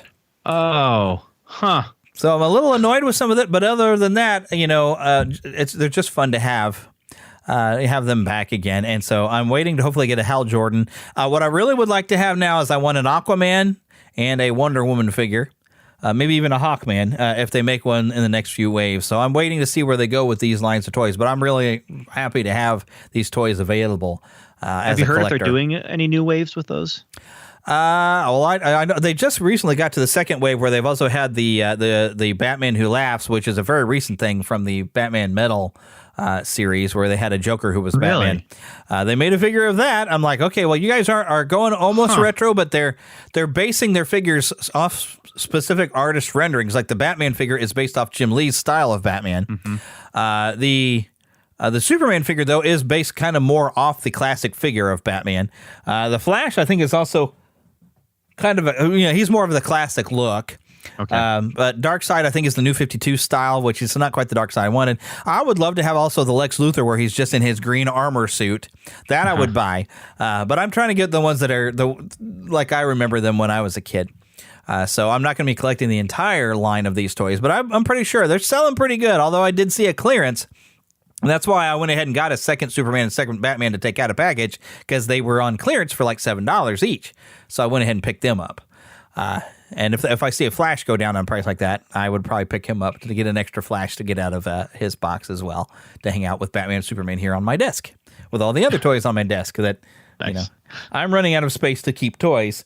I haven't panned my camera around to show you, but I have more toys now than I ever had as a child. But hey, this is Neverland of the Fandom Nexus, and the theme here is I don't grow up. I am the pan. So grow wise, grow strong, never grow up. But do you have some fond memories of Neil Adams, or are you mainly a Marvel guy as well? No, I do. He was kind of my Batman from when I was growing up. It's not that I was collecting Batman. It's just when I was growing up, it was just whatever comic is there, and I happen to have spare money, and so I had that style of Batman was kind of stuck in my head as this is the look for Batman. Yeah. And then later on, when I was really getting into not just getting comics, but like reading comics, the hard traveling heroes, Green Arrow and Green Lantern, as they were traveling America and learning about, social justice and things like that. Like he was a part of that. And so, it says he left an imprint on iconic superheroes. He left an imprint on just art, just superhero art in general. He created iconic looks for Batman. And he did. For Green Arrow and Green Lantern. And I think I've got a few Batman issues that he's did, because I started trying to collect some retro Batman from like the 90s and 80s and stuff. Then the comic shop that had all those old issues that I was grabbing them all, I think went out of business. But I think even I think I have a storyline that he may have written. It was The Many Deaths of Batman. I believe he may have written that one. That one was a late 80s, early 90s storyline, which where somebody had a serial murder basically was going on and killing people who had certain aspects of Batman. And it turns out he was actually killing a few people that had trained Bruce Wayne on certain skills and getting his attention. But the creepy thing is the guy would kill them, and then he would dress them as Batman. And so, of course, Batman's investigating, who's doing this? So it's a good mystery. It lasts a few issues. That's fascinating. Yeah, that sounds interesting. It was good, and I think it might be a Neil Adams, either his art or his story. It's somewhere in one of my cases. I have to go digging for it. So, but I think that was him. All right. Well, the next celebrity death I have, Naomi Judd on April the 30th at age 76. I can't remember. I believe she had cancer. I know she had stepped away from singing with her daughter when they were the Judds, her and Winona. Yeah. Because of health reasons and whatnot, I believe, if my memory has served, but I don't recall. But that is the time she passed away. And I'm not really a big country music fan, but when I was younger, Dad was listening to country music, so I was familiar with the Judds. And they did have a really good harmony between the two of them. And it wasn't quite the same when Winona went off on her own, but Winona carved out her own path. So good for her. Okay, well, I'm going to hop over to something else. And something else. Over to May. Into May already. Or only in May. My goodness, we've been at this for an hour and 18, and we're only not even in the fifth. I mean, we're just the fifth month. I told you this is going to be a long show, y'all. Okay, May the 4th. No, May the 5th. May the 5th. May the 5th, yeah. May the 5th have their revenge. Star Trek, Strange New Worlds. I still haven't watched this, but I've heard a lot of good things. But I don't know, something about what Paramount Plus, some of the Star Trek show, has just not lived up to my expectations of what Star Trek should be like. So I've been kind of like, this one might.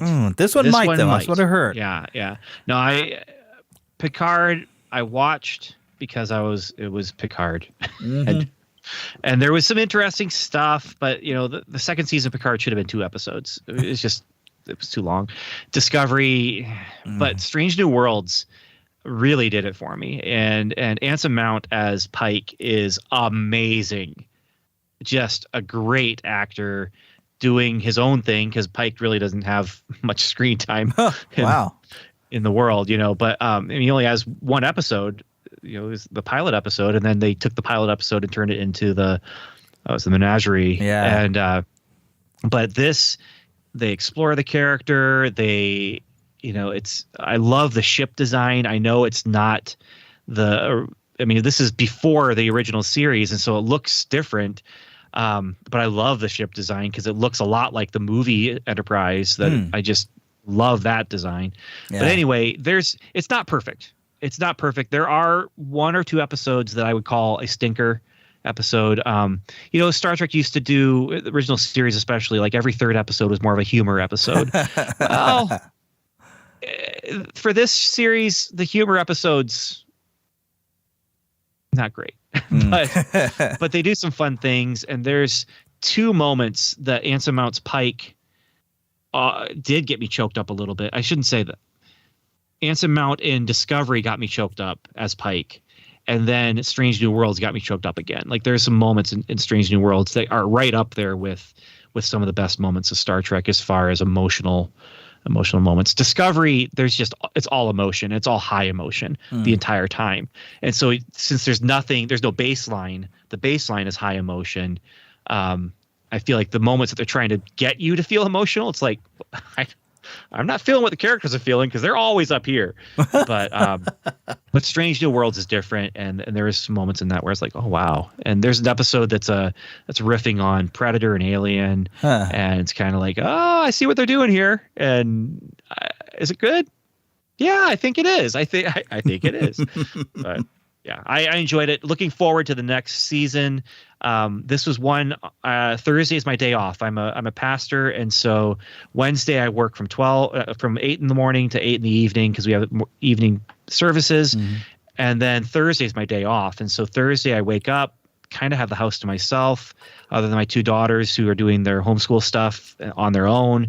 And so I'd get up, I'd eat breakfast, turn on Star Trek, and do laundry and dishes. It was a nice little routine for a little while there. So. Right. Okay, the other thing I have listed for May 5th is Mike Haggerty passes away at 67. Many smaller roles, but the main thing you're going to know him for, he was Mr. Krieger on Friends, that weird downstairs neighbor. Or wait a minute. No, he wasn't the weird downstairs neighbor. I think he was a different neighbor. He was the one that was always complaining about him as Mr. Krieger. When I looked at his picture, oh, yeah. He was the guy, he was not the neighbor. He was like the janitor. He was the maintenance guy. But where you would recognize him, I had to think about it for a while because he had like that black mustache. He was slightly overweight. I think he had roles in like Raising Arizona and a lot of smaller bits. He was kind of a character actor. He popped up in a lot of different things. If you look him up and you'll see him like, oh, that guy. But I was almost getting confused with that weird neighbor they had downstairs that always claimed that he owned whatever they had. That wasn't Mr. Krieger. Mr. Krieger was the maintenance janitor type guy who helps fix the air conditioner or whatever, the heater, when it goes wrong, even at one of their parties. As long as you give him a good Christmas gift, he would fix the heater properly for you. So, because that was kind of the big thing, that they gave him a bad gift and he let the heater go bad, and they're having a Christmas party and all their guests are just taking off their clothes like, it's so hot. Why can't you turn the heater down? It's broken. We can't change it. You go apologize to Mr. Krieger, So, but yeah, if you look at him, you realize you've seen him in a lot of things in the 80s. And I clicked on something to where I can't move my cursor. Here we go. There we go. Next on the list, May the 6th. And this also happened to be Free Comic Book Day, which is, of course, Marvel likes to put a movie out right in that weekend for Free Comic Book Day. Mm-hmm. And this was Doctor Strange in the Multiverse of Madness, which some people, I guess, didn't enjoy, but I had fun. Both times I've watched it because my wife really loved the first Doctor Strange movie. So I thought she didn't. I don't know that she enjoyed this one as much, but I had fun with it. It was kind of a wild, crazy ride. So, and I just enjoy the weirdness of the character. Definitely a darker movie. Yeah. I'm curious what would have been if Scott Derrickson had actually directed it, but Sam Raimi definitely left his fingerprints all over it. Oh, yes, he did. Yeah. With his crazy, spooky zoom in and chase things that he does. I mean, Sam Raimi definitely has a style, but it works really, really well in most cases, and I really enjoyed it. Next on the list, country music legend Mickey Gilley on May the 7th passed away at 86. And I was trying to think of what songs Mickey Gilley had done, but they weren't coming to me. I have no idea. All right. Well, Mickey Gilley passed away. We'll just kind of go from there. So I don't know. I'm not a country music guy. All right. So here's something. Among his biggest hits, "Room Full of Roses," and then I love this title. This is great. "Don't the girls all get prettier at closing time?" I get it. That's funny. That's All a good right. title. All righty. So then May 21st, and here's me and my unpopular opinion: Chippendale Rescue Rangers on Disney Plus. I hated it. What? I hated it. Wow. Okay. All right. That is. I wasn't sure what to expect, but yeah. And I can't remember my list of complaints that I had on the podcast episode afterward, but I was not going to be dazzled just for nostalgia of, oh, look at that character. Oh, look at that character. Because let's face it, Who Framed Roger Rabbit has a lot of, oh, look at that character. But every character they brought in had purpose, and they weren't relying on that. This movie relied on, oh, look at this character. Isn't that fun? And they took one of my favorite characters of Peter Pan and wrecked him in ways that didn't even make sense. Okay. Well, that's totally understandable. Yes. That is totally understandable. I really enjoyed the movie. I was pleasantly surprised by it. Didn't know what to expect. I was going into the movie with my arms crossed. I was going into the movie thinking this is not going to be good, especially once I heard that it wasn't like really tied into the animated series. Yeah. Now, once they said, once it's like, oh no, these are, it's behind the scenes. It's Roger Rabbit. I mean, it really is the Roger Rabbit style of world. Yeah, but Roger Rabbit did it better. And it may even be really not just a spiritual sequel to Roger Rabbit, but an actual sequel to Roger Rabbit, because Roger Rabbit's in this movie. He's in the background there. It definitely is riffing and referencing left and right and left and right again. And that's what I felt like the entire content was just reference. I needed more substance. And it just wasn't there for me. Unpopular opinion, I know. Well, surprising opinion. I don't know you well, though. That's the thing. So all I know is, you like classic Disney. Yep. Well, this was classic Disney referencing and riffing. Yeah, but it wasn't done in the style of classic Disney. It was too modern Disney. But yeah, oh no. Well, and I was excited for it. The voice acting did irritate me a little bit, but yeah. There's so much it could have been, and I see what they tried to do, but it was a gut wrench for me because I wanted to like it, but I just couldn't, and I found so many logical fallacies in the plot of it that I was like, this is just like all they really wanted to do was throw a bunch of characters at us, like, hey, you love these characters, don't you? Yes, hey, look, here they are, and it's like, yeah, you got to do more than that. Can't play the nostalgia button the whole time. All right, next, something that actually I enjoyed quite a bit more. May 22nd, Stranger Things at Season 4. And I put a note here, to be continued on July the 1st. Right. I won't bring it up on July 1st because we're talking about it now, but we got Season 4 of Stranger Things now. And really, frankly, July the 1st, that should have just been a movie. I mean, goodness.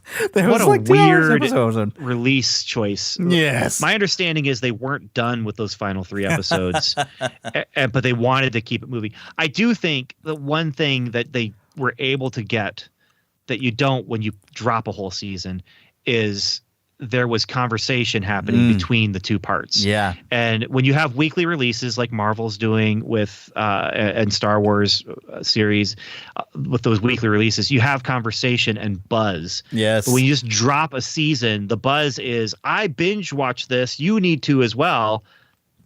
Done. Right. And it's over. Hey, I watched it. Did you?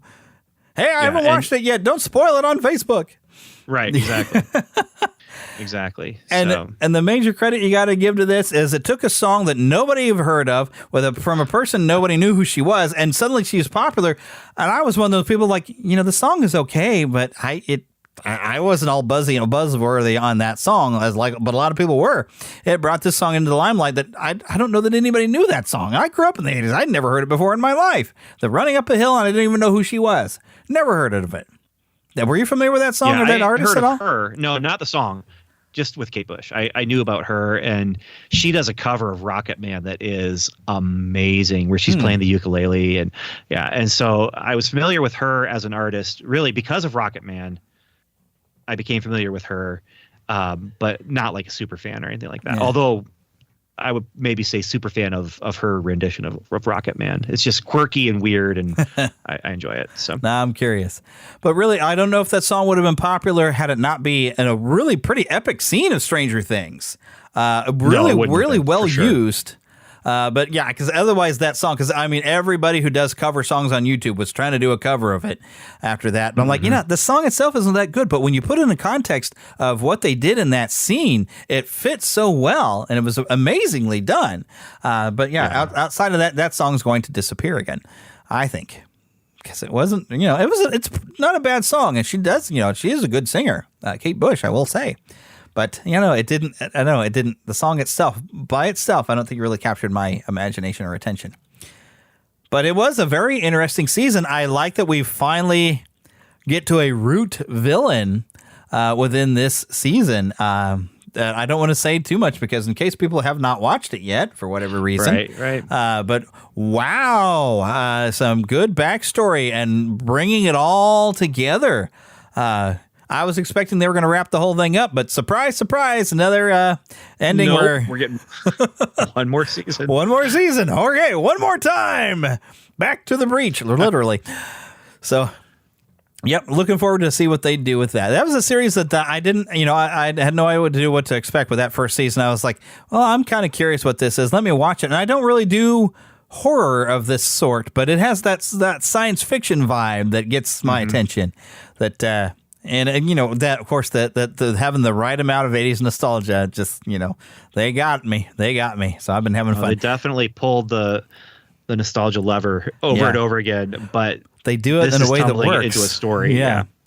And even, my wife, though, she quit watching after, because, we do love Sean Astin. Yeah. When he was, and he didn't have to die, and it was pretty horrible watching him die. My wife was officially out at that point. So that's just because we just love Sean Astin, and I did appreciate getting to, didn't get to meet him, but I did get to go to a panel he had here locally. And I've also listened to his audiobook. He's a pretty cool, down to earth guy. And so, yeah, it's kind of like, oh, we don't want to watch Sean Astin getting horribly murdered by these things. And so that was the final straw. My wife has not come back and watched a single bit since then. I tell her she's missing out. It's like the story's been getting really good. So, and they have referenced that it added a lot of character growth with dealing with his death. So, speaking of death, great character actor here himself. Well, no, he's more leading man, but he never seemed. Well, no, I guess he did have some lead roles. He's both. Yeah. Ray Liotta passed away on May 26th, my birthday, at age of 67. And I think I never saw Goodfellas, but I always will think of him as one of the Goodfeathers. Because, I watched the Animaniacs. I knew what they were referencing, but I never really watched Goodfellas, other than I have seen the scene with him and Joe Pesci. Oh, and I'm funny to you? I'm some kind of clown to you? No, I just said, you're funny. So, but yeah, I think there's some other stuff I remember seeing him in other than commercials about quitting smoking. Maybe he should have quit sooner, but that's okay. At least he did quit smoking. But yeah, he was a great actor, and he just seemed very affable. As a person when you'd see him. So, alrighty, next day, the 27th, Kenobi premieres. Why do I have Stranger Things Season 4 listed here? Well, I put in some of these, so that might have been my... Okay, because Season 4, actually on the 22nd, if I've got my notes right, I had to look it up because I was like, I almost forgot to put it in there. But Kenobi premiered on the 27th, which... I'd say I did rather enjoy, but I did recently watch the How It Should Have Ended. I think did a thing on Kenobi, and they make a lot of good points of what was really wrong with that show. And it wasn't a perfect show, but it was fun, and we did enjoy seeing Vader and Obi-Wan Kenobi having some duels again, and getting a scary Darth Vader in there again. So I mean, I still enjoyed it. It was not a perfect series, but it was enjoyable. No. And it didn't overstay its welcome. Right. 6 episodes, in and out. And I was surprised to see Princess Leia show up. I was surprised, to see Vader be as much a part of things as he was. It was. I really enjoyed that show. Yeah, it was a good show. It was, it wasn't perfect. It definitely had some flaws, but it was still enjoyable. Plus, Ewan McGregor coming back as Obi-Wan. it's all, you're going to have a good time. That's all there is to it. He was just such a great Obi-Wan in the prequels that, it's just fun to see him come back. Yeah. So another movie, and this ended up being the surprise big hit to me, because I was like, hell, another Top Gun movie, that might be cool. I think the original one, I don't remember, but I went and rewatched the original. But Top Gun Maverick, I was like, okay, I got to get out there and see it. I don't think I saw it until like June. I was a little late to the game, but yeah, I didn't see it right away either. Pardon me, but I get a drink of water. Yeah, that was so surprising. Oh yes. Unfortunately, not 100% surprising, because everyone was telling me this is the best movie of the year. Yes. And I'm going into it like, really, and then I watch it, and it was Star Wars. So much fun. It was Star Wars. It was Star Wars, but that's why it was good. I was thinking about it, and it really is one of those. Just say to yourself, it's just a show. You should really just relax, because if you think about it too much, it doesn't really make sense as far as why they had to do everything they had to do, but they had to get us to the finale, and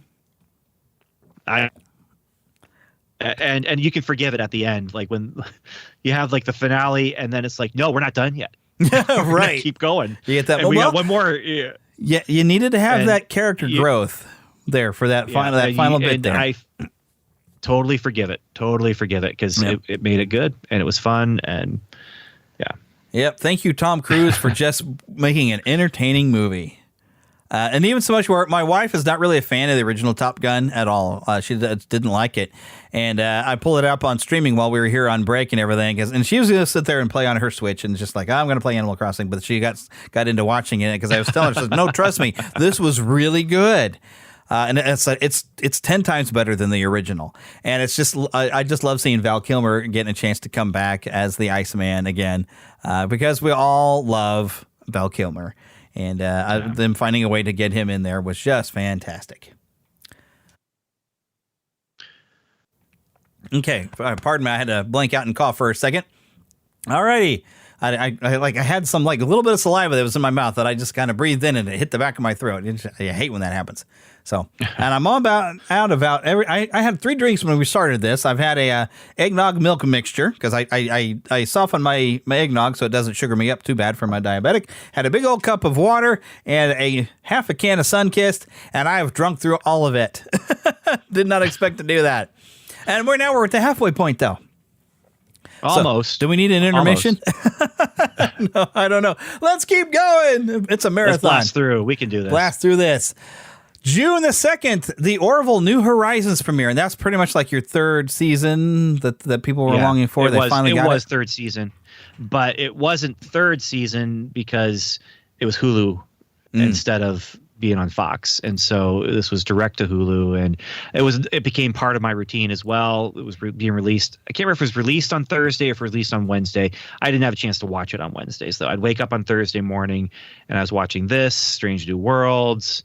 There's a little bit of crossover between them as far as like happening at the same time, but I enjoyed it. It was what I thought was going to be making fun of Next Generation when it first started turns out to be, no, we're just going to do the Next Generation. We're just going to literally be Star Trek Next Generation as close as we can without getting sued. And and it's good. I mean, right down to the music cues and the style of storytelling and things like that. But is it perfect? No, definitely not perfect. Is it perfectly my worldview? No, definitely not. But it definitely latches onto that sci-fi. We're going to take science fiction and we're going to tell modern day parables, and we're going to make some statements. And some statements were good, some statements not so much, but still enjoyable. So I've only ever watched, I think, 1, maybe 2 episodes of The Orville of the first season. And mainly because I'm not a big fan of Seth MacFarlane. But I love Galaxy Quest, and I had another podcaster, the real Brian, he's been saying for a long time, if you liked Galaxy Quest, you'll probably end up liking the Orville. So I've given it a chance. I've watched a couple episodes. I'm like, this isn't bad. I think, I'll give it a few more episodes and let it develop. But I got a backlog of things I'm in to watch, and I've got a ton of backlogs of video games, and I tend to play more video games than I do watch TV. So, well, what was fascinating was the budget behind it, because they actually did, like, the last few episodes were building up to basically a low budget, big budget film. Like, it's huge battle action sequences, and then the final episode, in some ways, is either a deconstruction or a celebration of the Prime Directive from Star Trek, and they're making a real commentary on that, and it's just interesting stuff. And it's exploring philosophy, it's exploring sci-fi ideas, it's exploring modern morality, and for those reasons, I feel like it's worth watching, even though I personally don't agree with all the commentary that they were making. I really enjoyed engaging with the commentary they were making. And as long as they're finding a way to make you laugh, I guess, along the way, too, because that's the idea of the show. Was supposed to be funny. But it was not a comedy, though. Really? There's funny characters, but what I was expecting was parody. Yeah. And instead, what they're giving you is, no, we're going to tell straight stories, but we're going to have some characters who are more normal and more regular people. And so, yeah, so the characters are going to tell jokes, because the characters tell jokes. It's not that they're making jokes in universe. So yeah, it's interesting the way they did that. So. And they found ways to put funny situations. Like what I've seen, like the first season, is like where his like commanding officer is his ex-wife.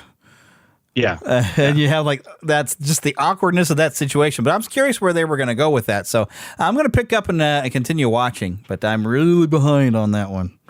So. Alrighty, but moving on to June the 7th, the premiere of Ms. Marvel on Disney+. I watched one episode. That's about as far as I got. I actually really enjoyed this, too. Yeah. The character's like, oh, look, it's Mr. Fantastic. Oh, I mean, Ms. Marvel. Yeah, no, I enjoyed it. They made some changes from the comics, but... yeah, they did. Wow. This is one of those things where it's similar to, I guess, Black Panther or...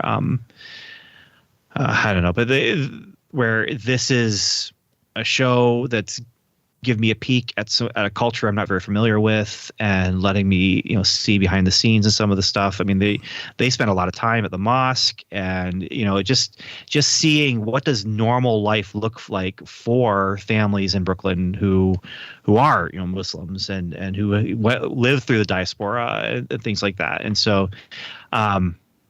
Yeah, I enjoyed it. I also enjoyed the character, because it is a lot like that Spider-Man teen angst, where I'm a normal girl who's really just enjoying the fact that I now have superpowers and I get to be a superhero. This is great. And it's not so much the angsty, oh, my blessing is my curse kind of thing. So. Yeah, I don't know. I couldn't quite get into it, and then I was like, "Well, I'm gonna I'll pay attention, see what other people have been thinking, and see if there's something that gets my interest back involved in this series." And even from like the honest trailers, and even from people's opinions, the people were fans of the characters. They were like, "Yeah, they kind of did some weird stuff, and it's got a little bit of disservice to some of the fans of the character." I'm like, well, "Okay, well, it seems like people are fairly mixed." So I'm like, "I guess I watched one episode, and I'll just move on." So I don't think it was aimed at me. I think it was aimed definitely a younger audience with the stylistic of how they put it together. Definitely. I was like, I don't feel like I was the target audience for that one, so I wasn't able to keep up. I was like, no. And if that first episode didn't grab you, the rest of the series is just like it. So I mean, so it's probably. Yeah. I don't think I'm missing out much. I'm just not a fan of the. Even the. I think it's one of the weak draws of the Avengers video game that came out is. You start out with her being your main character, and I'm like, I'm not really invested in this character at all. And then by the time you start getting some of the other characters, they turned it into the online game. Then I don't know. I'm going to try to pick up on that game again and play it some more at some point. But yeah, I don't know. I was not able to get involved with that character. Some characters that I were involved with that I was expecting. Well, no, I didn't have high expectations. Let's be honest. June 10th. I'm curious where you're going to go with this one. I only went because, I love the original Jurassic Park, and they should have stopped there. Except, Jurassic World was still pretty good, but they should have stopped with one movie. But I only went because my buddy Phil, he's also my pastor, and he's been my best friend since, time immemorial.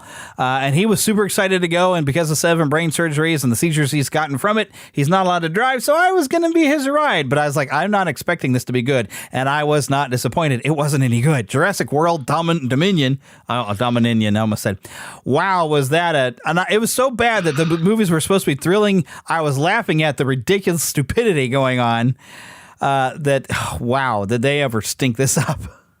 Okay, so the problem with this movie is there is an opening sequence and a closing sequence that tease like 8 different movies that are better than the one they gave us. Yeah.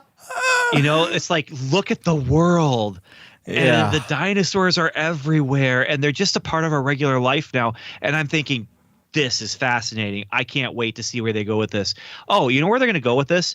Giant insects. Yeah. That's where they're going to go with this. And then I wanted to stay in the world and show me the Dominion. Yeah. And they do a little bit at the end and at the beginning. And it's like Wolverine Origins, where the 5-minute opening credit sequence is the movie that I wanted to see. Right. Where they're like, immortal warriors fighting every war. Like, that's amazing. No, we're not going to go there. We're gonna tease you with it, but and then skip ahead and make a story you didn't want.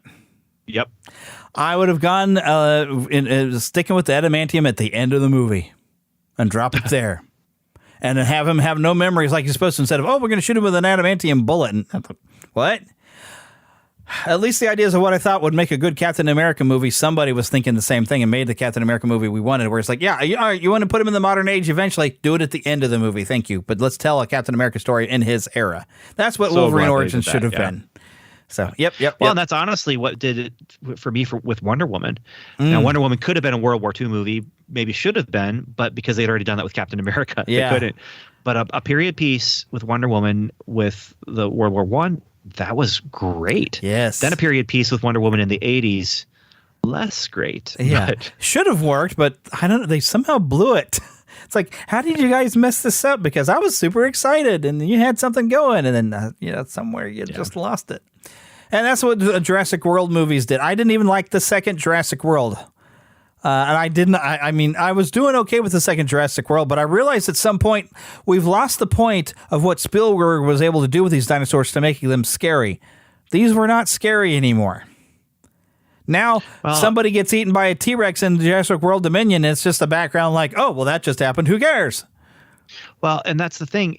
The way it could have been, the stuff I was expecting and wanting from the opening and closing, Jurassic Park was about awe and wonder and horror, you know, and it's like they step into this fairy tale land of there's dinosaurs here and their jaws are dropping and ours are too, because it's like we've never seen anything like this before. And so to have stepped into the world where we're like watching dinosaurs navigate big cities and stuff, they show us in montage, but it could have been so interesting and so much fun.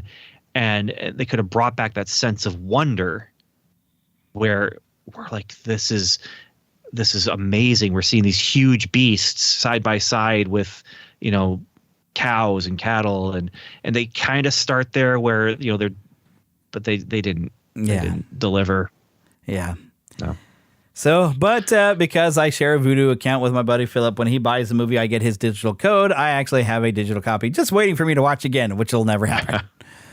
So, but the following day, or at least this is the date that popped up when I was going in there. So I don't know if this was the exact date that this happened, but it's something that happened this year. And around about June, the new I'm still going to call it PlayStation Plus, but the new tiers of PlayStation came out this year, where you had certain levels of what you wanted to have unlocked to be able to stream for free, and the capabilities. You can have an Essential, you can have a Premier Edition. I mean, some options. And I found myself resubscribing, and I'm allowed a certain amount of money for myself to blow on anything I want. So I'm officially doing $17.99 to get everything. And there's so many games to play on the streaming service for the PlayStation that I feel like I've increased my backlog of games I really would like to play. With all the games available to me. But I find most of the time on days that I'm working from home and I don't have much to do, I can maybe casually do something on a PlayStation Plus, like a Civilization Revolution. It's good to kind of a casual thing that I can just, oh, well, I have a minute while I'm waiting for an email from a voice artist for this ad I'm working on. Let me go and let me go invade China, that kind of thing real quick, and then come back, It's one of those things, having access to just a casual game. That's even just a nice game if you don't want any stress. Civilization Revolution, when I'm just sitting there it's a good after work game too. That's when I can really sit down and play on that game because it's just, I love the Civilization games in general. I can't seem to do the newer Civilization 6. I confused the dickens out of me and I didn't know what I was doing. But Civilization Revolution has that perfect balance of just doing a quick game of Civilization. And having that available on a streaming service has been kind of nice. So I do enjoy, having access to that. All right, next thing, and this one would probably tickle your fancy if you had a modern system. June 16th, the release of Teenage Mutant Ninja Turtles Shredder's Revenge, where I don't know how to say their names. It looked like Dotema or whatever was the name of the developer, but bringing us a classic retro style beat 'em up with a little modern twist, a few extra things of the Teenage Mutant Ninja Turtles, and a style that looked like the 1980s cartoon. And even the kids love this game. So if I had children, this would be an awesome thing that I'd be playing with my kids. We'd be having a ball. Loved this. Loved it. And this is, I don't have it listed as a separate entry, but this was also the year that brought us the Cowabunga collection from Konami, where we had all those classic Teenage Mutant Ninja Turtles games based at least on the 80s cartoon, all brought out together to play those as well. This was a year to be a retro Ninja Turtle fan. Nice. And I've been hearing some talk about some sort of nice new updates coming in the coming year for this game. And it's even, I got it originally on PS4, but now I have a PS5, and the game, it didn't transfer over automatically. I have to repurchase it for the PS5. So I'm thinking, I bought it digitally. Maybe I'll get a nice edition for the PS5, just for the sake of grins and giggles. And to me, it would be kind of worth it, even though I could play it, I can play PS4 games on a PS5, so I can play it anytime I want to. But, if I can get some special collectibles, which I don't think I can anymore, it would totally be worth it because I'm having so much fun with that. All right, next thing on the list, Pixar once again teaches me that they can make garbage movies with Lightyear. Hey, you know what the kids would like? The kids would really like a 90-minute retelling of Interstellar. I didn't even see Interstellar. That's what kids want. Oh, which is a fantastic movie, but it's really long. Yeah, and it's all about time dilation and things like that. And this movie. Why is it Lightyear? Like, what were they thinking? Yeah, what we wanted was I protect the galaxy from the evil Emperor Zurg. And what did we get for Zurg? Well, I don't want to spoil everything, but it comes down to he just wanted to go home. It just was so stupid. It starts out with the title screen saying. It starts with the title screen saying there was a Lightyear movie that Andy went to see, and it caused him to become. This is that movie. And yeah, no, it was his favorite movie. This was not the movie that Andy saw that caused him to become a lifelong fan of Buzz Lightyear. There's no way any child in the 90s saw that movie and said, "I love this movie." There's right. no way. Yeah, I was expecting it. This is what I was expecting. Just to be a 90s sci-fi adventure story. Yes. And again, riffing, nostalgic, Yeah. Big explosions, maybe bad effects, but instead it was this philosophical treatise on time and life and and not funny and didn't even pull my heartstrings like a good Toy Story movie would do. No, I'd even still watch Toy Story 4 over this, and Toy Story 4 was still pretty good. It wasn't great, but it was still good. I'd watch that any day over this. Well, I'd watch the animated series. Like that's the thing. Like the animated series felt like the cartoon that Andy watched and became a fan of. And they actually said, this is the movie based on the cartoon series, and so it's It's What? actually, they did these kind of flip flopping around and it just no, it doesn't work. It doesn't deliver. It doesn't work. Yeah, failed on so many levels. But movie that didn't fail came out later on the 24th of June. And I labeled this as Elvis TCB because that's what the preview is. I was like, TCB, that's right, taking care of business. That's totally Elvis. This movie was actually really, really good. It was a different sort of stylistic. It's the style that you expect out of this director. The only real flaw was occasionally having a rap music or whatever music that didn't fit the style or the generation.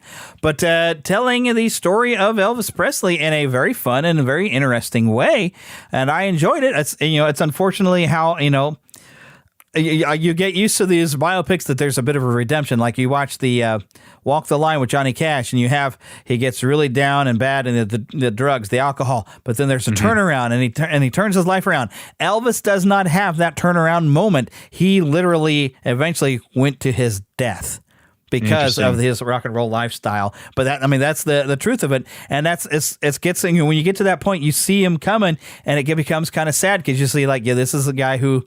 He ended up ruining his life, but it wasn't fully him. And it asks the question, is it more him or was it the false colonel that was managing him? Who's more to blame for the self-destruction of Elvis Presley? And I haven't seen it yet. I really want to, but I haven't. Yeah, I think it is available on HBO Max to watch right now, and I definitely recommend it. It was very entertaining. And the actor, I forget his name. Oh my goodness, he just turned himself into Elvis Presley. Amazing performances and stuff. But yeah, very, very, very good. If you're an Elvis fan, I think you'll enjoy it. If you're not an Elvis fan, you might still enjoy it. It was just an entertaining movie. All right, so next there, we got a movie that I didn't see, but I think I put it on here because this was important to people. July the 1st, Minions Rise of Gru. Did you see it? I did not, no. Well, I put it on here because it seemed significant, but I got bored with the Minions pretty quick. I think that I saw the first Despicable Me, and the Minions are the only reason that movie was any good. I keep trying to watch Despicable Me 2, but it's just not. It's not getting there. But Minions have been used in so many memes and so many jokes. I'm tired of looking at them, and I tried to watch the Minions movie, and I was like, this isn't even funny anymore. So I have not been able to keep up with these. My kids have outgrown it, and they were never interested that much in the first place. Like we watched them, but it was because we need a movie to watch with the kids. So we'll try this. But yet, I guess a lot of people were excited enough to where this made some sort of impact. So I thought, we'll mention it. Moving on, though, then. July 6th, the great legendary James Caan passes away at 1982. I mean, at 19. Wow. At the age of 82. Ooh. See. Not in 1982. Yeah. This is the effects of a guy whose brain has still not gotten used to working in television and not morning radio to where our brain shuts down at 7, trying to read from a list 2 hours after his bedtime. So, I don't know what I'm going to be like New Year's Eve trying to stay awake for this. But yes, James Caan passed away at 82, and I guess the first thing that's going to come to mind is him and Billy D. Williams what is the name of that movie? It was a TV movie based off real football players. Yeah. With the song. Brian's Song. Brian's Song. Oh my goodness, we read through the script in school and then we watched the movie. It'll tear you up if you've ever had a best friend like that. And going through especially if you know anybody in your family or know anybody who's gone through and died from cancer, it's going to get you. And my grandfather had died of cancer, so watching this movie just hit me right in the feels. Good movie, but that's the first thing I think of with James Caan. He popped up in everything from the Godfather to can't even think of everything else. Godfather and Alien Nation are what pops up for me with James Caan. You know what? I need to see Alien Nation one of these days. I never have seen that. Oh. I should see it. I know.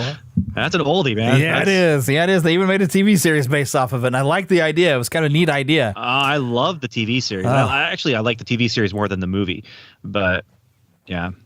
So, yeah, I'm very curious to check it out. James Caan was not in the series. So. Yeah. Next thing on here, here's one that, kind of mixed for some people, but I had fun. Thor, Love and Thunder. I do have some complaints. Seriously, the fact that Thor has become a buffoon. It's a little bit of an insult to the character, and my microphone is falling. But there was some fun. But compared to all heck, I'll watch the first Thor movie over this again. Would you watch the second one? No, because the first one was good, and there's some good character growth. And Ragnarok, Ragnarok struck a really good balance of telling some good story, but yet having some humor about it. This one, they just threw off everything, and well, of course, I guess they kind of did it with Endgame, and a lot of people say Thor was wrecked in that movie, and they never recovered. Although Chris Hemsworth says that he likes where the character's gone. It's like your character's gone into a buffoonery, and they really ruined the character. But I mean, it was kind of a fun ride. I just didn't really. I don't know. It's like I liked it, but I also didn't like it.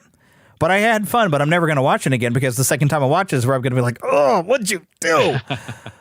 Yep. And the screaming goats are only going to be funny the first time.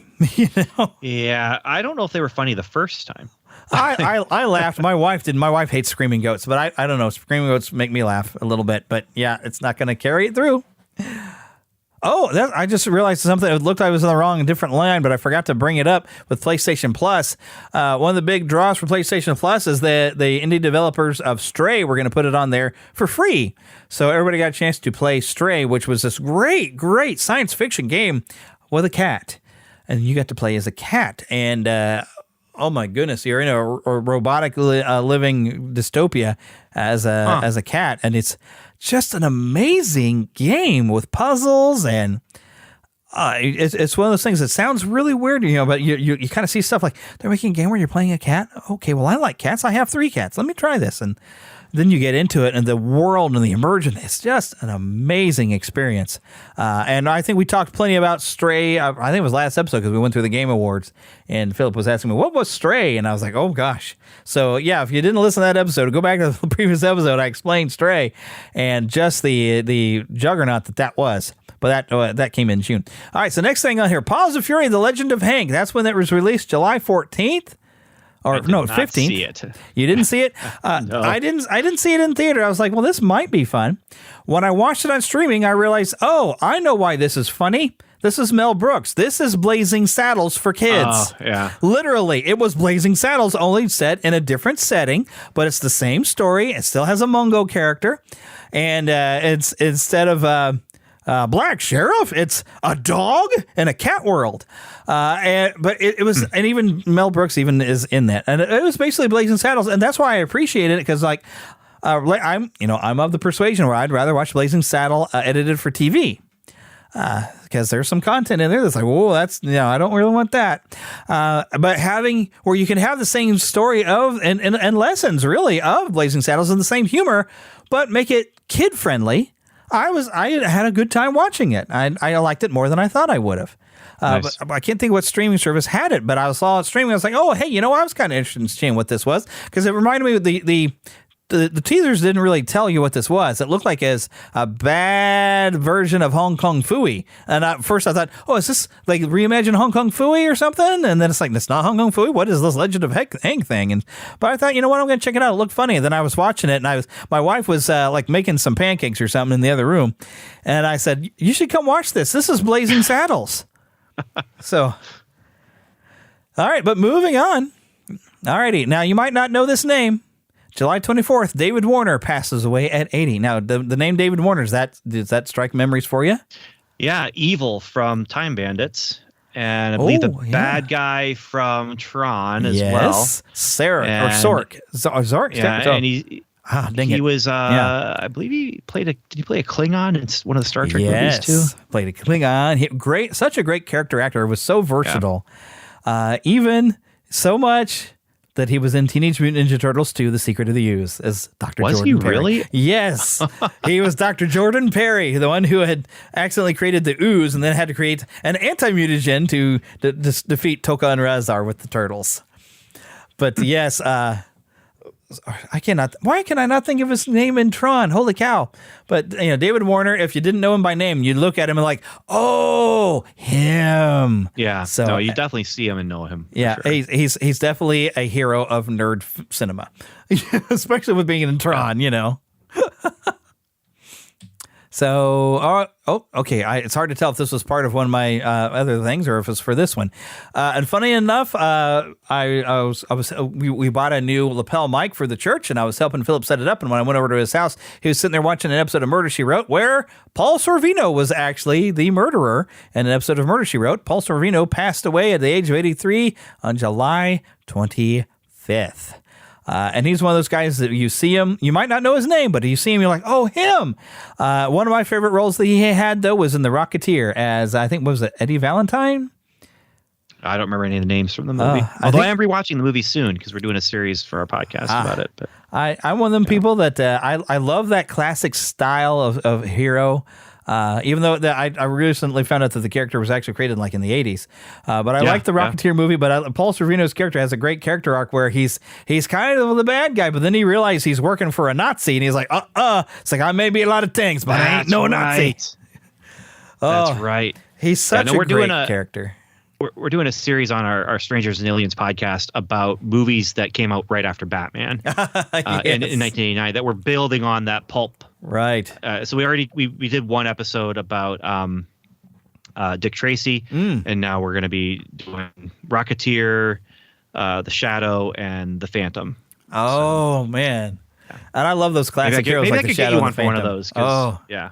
Especially, I know a guy who'd love to talk about The Shadow. He saw the movie, became a huge fan, likes the radio shows and the pulp stuff, known as The Real Brian. He loves The Shadow. I like listening to some of the old radio shows. I've actually got one of my Christmas shows I like to listen to every year is an episode of The Shadow. It's good stuff. Yeah. Good stuff. Yeah. Next, and now here's a movie I misspelled on the list that I didn't see. I'm going to check it out eventually. DC League of Super Pets. I didn't get around to seeing this one. How about you? I did, and it was fun. It was fun. Okay. Yeah. It really is. It's like, what if DreamWorks did a DC movie? You know, it's not quite classic, amazing Pixar, but it is definitely more like your DreamWorks animated film. And it was fun, funny, definite nice diversion. The post credit was goofy and metatextual, and it's good. Yeah, and it's available on streaming on HBO Max, so I'm planning to check it out here at some point. I just haven't gotten around to it. All right, on the 30th of July. And this is sad in multiple ways because Pat Carroll passed away at age 95. Now you probably don't know that name, do you? I don't. That one I do not know. Ursula the Sea Witch is the most famous thing that I know of she did, is being the voice of Ursula. Okay. But she was a big, did a lot of things in her past, did a lot of things. Great, distinctive voice, great, distinctive laugh. And all the people who are classic Disney fans were like, oh, Pat Carroll died. But then that suddenly overshadowed when, oh no, Nichelle Nichols died at 89. And everybody loved Uhura in Star Trek. Yes. So she got her death completely almost got forgotten on the same day that she died because, and I always know, I think it's Nichelle, how you say that, isn't it? It is, yeah. Yeah. Yeah. I've heard different pronunciations, but I was always pretty sure it's Nichelle. It looks like Nichelle, but yeah, Uhura and that character meant so much to her and her time. And this is something we say frequently. If you want to do a social thing where you want to we want to make this color of skin, whatever, more of an acceptable thing. Don't make a big deal of it. Just there they are. They just happen to be there. They're part of a command crew. You want to have a strong female character? Don't make a big deal of it. Just stick her in there, a part of the command crew of a starship. Have her fill in her role with everybody else. Not trying to have to outshine anybody else. Just being there, part of the team. And we will love it. And Martin Luther King will tell you you're doing a great job when he meets your actress. That's how you do it. And Howard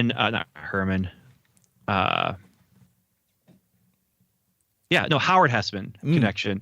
She was on an episode of Head of the Class. And because they had eggs that they were carrying around and pretending to be children. Yeah. It's the whole health class thing where this is what it's like to be a parent kind of thing. Yeah, 80s trope. He the bigger character, I can't remember his name, but he took his egg to the Star Trek convention and left it there. And then she comes in and brings it to the school because he left it there. So goodness. But yeah, she had a big impact on society with playing an iconic role. And thank you, Gene Roddenberry, for knowing how to do it properly. Now, if only people know. I'm trying to remember Howard Hessman. I'm thinking Herman Hesse, who wrote Siddhartha. So okay. Don't know why he's in my head, but I don't know either. I have no idea. So I was a high school English teacher. So. Oh wow, my goodness. Yeah, I probably glad to be away from teaching if it's anything like how my wife's getting tired of teaching. But anyways, yeah. So the next, it's been decades. It's been a long time. So I also have another celebrity death that I just figured out it was fair enough to mention. August 5th, Anne Heche died at 53, fairly young. It was in a bad car accident, if I remember correctly, that passed away. I can't necessarily think of much that she was in, other than some movie with Harrison Ford that I didn't see. I think I saw at least something that she was in, but yeah, I just figured to mention. Do you have any particular memories of liking anything she did? Was she married to David Duchovny? Maybe, but she was married to another woman for a while, I know. Didn't she have a relationship with Ellen DeGeneres even for a little while? I don't know. I don't know. I don't like to follow the celebrity stuff like that because I prefer to watch their work than what they do because most of them are like, ugh. So, yeah. Moving on to the next celebrity death. You're right about Ellen, but I thought there was a David Duchovny. Maybe she was in a movie with him. I thought there was a David Duchovny connection. But anyway. August 7th, a name you might not necessarily recognize, Roger E. Mosley. I wish Philip was on here with me. He passed away at age 83. He was TC on Magnum P.I. I didn't watch a whole lot of it. Definitely don't recognize the name, but remember the role for sure. Yeah, Philip is a huge Magnum P.I. fan, but he wasn't able to join me today either. So this was going to be at least a 3, maybe a 4-person show, but we've just been us two. Instead, you get me. That's right. And we're 2 hours into a 3-hour marathon episode, which hopefully you're all still hanging with us, right? All right. See, we're taking up half your workday, folks. We're doing you a favor. Now, this next one. This name, of course. This hit me. This was one of my first crushes when I was a little kid. August the 8th, Olivia Newton-John passed away at 73, and still two of my favorite songs, Xanadu and Magic. Whatever you think about the movie Xanadu, you cannot deny that the soundtrack has some great tunes on it. And those were like two of my favorites. And if there, that movie, definitely, there's always something good about something, right? Yeah. And Olivia Newton-John, her hair in that one was very pretty. I liked how they styled her hair in that one. That was a tough movie to watch, though. Yeah, but the music is amazing. Because Electric Light Orchestra, come on. That's good stuff. And even so much that for anyone who has not recognized it, yes, we quote the song Xanadu in the opening of the show. All right, moving on to the next celebrity death. We're on a series of celebrity death again. Yay! August 12th, Wolfgang Petersen. And it's one of those guys that maybe you don't think of every movie of his that you know of, but you know a lot of them. He passed away at 81. Director of The Neverending Story, The Perfect Storm, Poseidon, Troy, Air Force One, Outbreak, In the Line of Fire. Oh, I almost mentioned the next one, but that's a different That's story. Not him. That's not him. But of course, the favorite one of those, The Neverending Story. I mean, come on. Whew. That's and I hear they want to try to remake it. Please don't. Leave it alone. Leave it alone. There's 2 sequels that show you how nobody else seems to get that right. Okay, that's a great movie. Let's be fair. The sequels were done overseas with tax break money. I mean, that is not. Yeah, that's not a case study right there. Yeah, but the original movie was amazing. Really, as a kid, you get on. As an adult, you still enjoy it, but not as much as you do when you're a kid. When you're a kid, it really captures your imagination. And it's still worth a watch. It's a spectacle. I mean, the effects are dated and stuff, but we all still want to have our own luck dragon. Let's face it. Yeah. My kids watched it because of the Stranger Things connection. Yeah, and they're like, "Thanks a lot, Dad, for not warning us about the horse." Oh, goodness, yes. I'm not going to spoil the movie for you. Come on. That's true. Don't spoil it. Oh, my goodness. All right, moving on to my next big disappointment of the year. On August 17th, the premiere of She-Hulk. And I love this character in the comics. And I got through one episode and I said, I can't watch this. What did you do? What have you done to She-Hulk? Did you get anywhere past the first episode? I did. Now, here's the thing. I have to watch all of it because of my other podcast. Oh, so I'm glad I didn't do a 7. Disney show again, because then I would have probably felt like I was obligated then. Welcome to Level 7. We were doing every single episode of every single show. Oh, goodness. We've now decided, because we started out as Agents of S.H.I.E.L.D. episode. Every week we did an Agents of S.H.I.E.L.D. Clearly with Level 7. Yeah. So with She-Hulk, we've gotten behind. and we're doubling up episodes now because we want to get through it. But there's problems for sure, and one of them is it's not. Well, again, it's not the premise that they promised, which is law comedy. You know, I'm expecting superhero law comedy like the comics. And they're giving me some of the stuff from the comics that I liked, of the fourth wall breaking and things like that.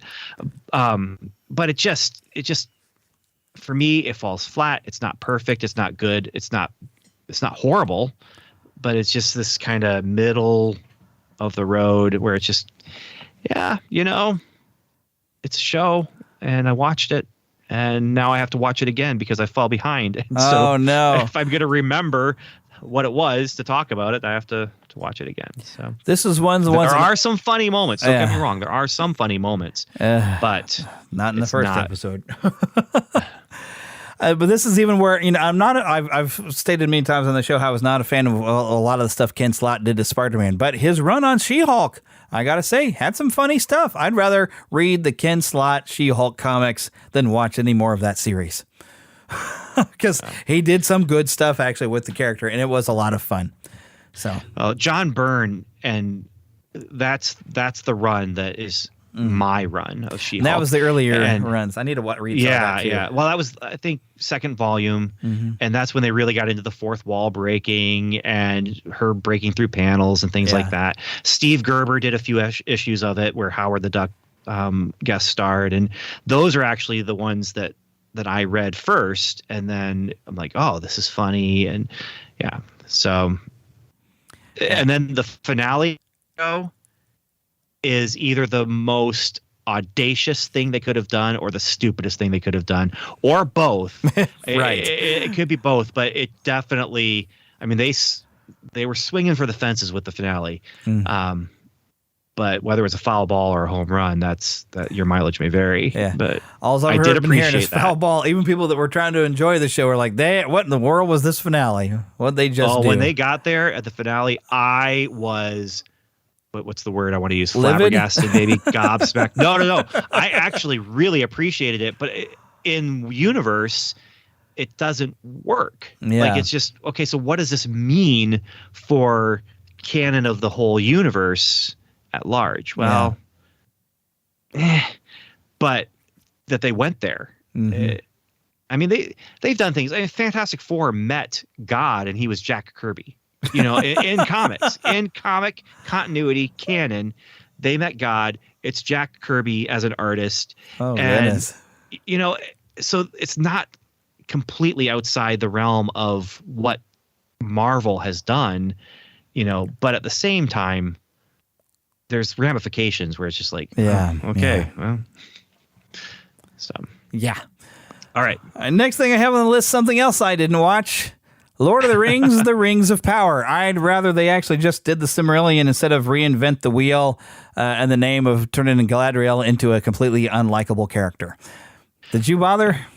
I not only bothered, it was appointment television for me and my son, and I enjoyed it. Really? I enjoyed it. Yeah, I did. I didn't hear anything good about it the entire time, so I was like, well, here's the deal. For me, it was fun every week to step back into that world. Again, is it perfect? No, I did not have the problems that people were having with Galadriel. I was watching it, and it's been ages since I read Silmarillion. I have not reread it. Hobbit, I reread every few years. Lord of the Rings, it's probably been a decade and a half since I've read Lord of the Rings again. But so for me, that canon was not fresh in my mind. But it was fun. It was slow moving, and I kind of liked that. And I enjoyed visiting that world every week with my son. And yeah, I did. I liked it quite a bit. Well, I'm glad you did. I heard enough stuff to where I was like, I think I'm going to skip this because I was like, I don't want to have to go through and be excited for something and be disappointed. So, here's something you must have added in there. It's Fairy Tale by Stephen King.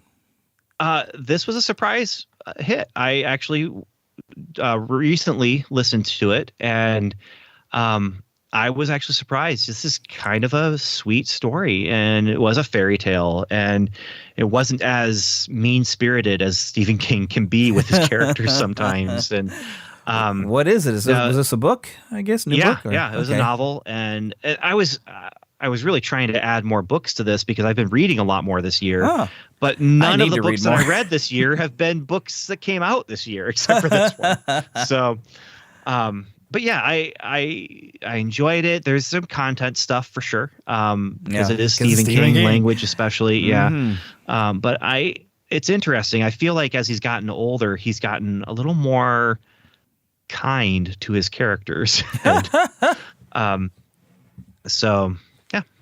So I thought I'm going to put this on the year-end review that we're doing here. So awesome. Well, see, it keeps a mixture. That's why I like having more people than just me. So, all right, next thing I have is September the 7th. Queen Elizabeth died at age 96. Me as an American, I'm not, it's not that big a deal to me. There's still Americans who are like, will follow up with the royal family. I'm like, okay, long life of 96, okay. They're really nothing more than figureheads over there that they pay. I think they still give them tax money. I'm like, why? They don't do anything. They're not even in power. But yep, Queen Elizabeth died at 96. But then, and here's the one that I had the unpopular opinion of actually having some fun with the Disney live action Pinocchio. I haven't seen this yet. So yeah. If you're a fan of the classic, maybe you don't want to watch it, I guess. I took a bit of a risk and I found some things to enjoy. I mean, it's not great. But I found a few things to enjoy, and I found a few bits that were kind of cute, and I found a few things I could enjoy about it. And the Blue Fairy, she looked kind of weird being a bald lady, but oh my goodness, the actress, when she sang just a little bit of When You Wish Upon a Star, and the way she sang it, she blew me away. And I was like, why aren't you letting her sing the whole song? She just gets a couple of lines out of it. I was like, oh, she's an amazing singer. Huh. And that part, that's what I think got me to continue watching. I was like, wow. Oh, please sing more of this, lady. I don't know who you are, but wow, that was really good. And there's a lot of stuff that's cute. There is some stuff like, why is he playing around with horse manure? And then the ending, they botched the ending in the worst, stupidest way they could have. But there is some stuff that you might find enjoyable. But I tell people, you got to take a risk if you want to watch it because it's not great. And I am definitely of the persuasion of Disney quit remaking the classics. Leave them alone. Stop it. They're driving me up the wall because the remakes are never quite as good as the original. Occasionally you do get something like Jungle Book, which was, they add a little bit more of the actual book in there, and it was actually a pretty good movie.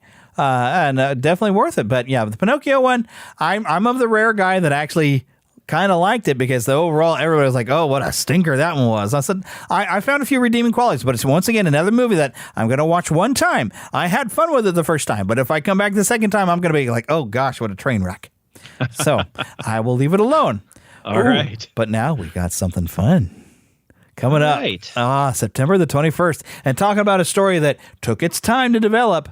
But by the time we got towards the end of Andor, holy cow, it was intense. I was edge of my seat, like I was gripping, man. Oh, because it was slow, and I was it took me a while to kind of catch up on episodes. I was kind of like, this is not bad. This is good, but I don't know. It's not getting my attention. But as the more you watch it, the more you're like, oh my goodness, oh my goodness, oh my goodness, and then whoa, it's like watching a fuse on a stick of dynamite that you don't realize the stick of dynamite is coming, but you're watching this fuse and like, that fire's kind of interesting. Let's just keep watching that. Then you realize there's a big stick of dynamite. Then kaboom! What a way to finale! Wow.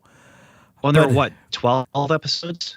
I think I don't know. It was a lot. It was a lot. Compared to other Star Wars series. The second season that is guaranteed this time. Another 12 episodes, and then of course the final, they end this with a movie, so it's season 1, season 2, and then Rogue One. Yeah. And I'm waiting for him to meet the Alan Tudyk character. yeah. And he's supposed to be season 2. Yes. He was supposed to be season 1 when they were first talking about things, but it didn't happen. No, I agree about the fuse. That's a great analogy for that. And I just, again, this is my son and I, appointment television. We were both getting into it. This is, in my opinion, one of the best sci-fi TV shows in a long, long time. Yeah. And they built a world that is a familiar world because it's the Star Wars universe, and it definitely feels like that, but it also feels like it's new and fresh in some of these places. They don't go to Tatooine at all. Right. It just, I I was wanting to, I wanted the next episode. Every time the episode would end, I'd be a little bit disappointed. I wanted to see what's going to happen next. The only thing I wish they would have changed is somebody didn't need to cuss in Star Wars. I can see that. Yeah. One of the things I did love though was they actually spent time like with the one character and his mother. It's just like he's just there and his mother's nagging him to get a job, and it's like, holy cow, this is not Star Wars, but this is Star Wars. Yeah, I knew it was going somewhere. I was waiting for it. I was like, this is going somewhere. I know this is going somewhere. We're following this character for a reason. So yeah, and you trusted it too. That's the thing. Yes. The way it was so well done early on that you trusted that everything they're doing was for a reason. Yep.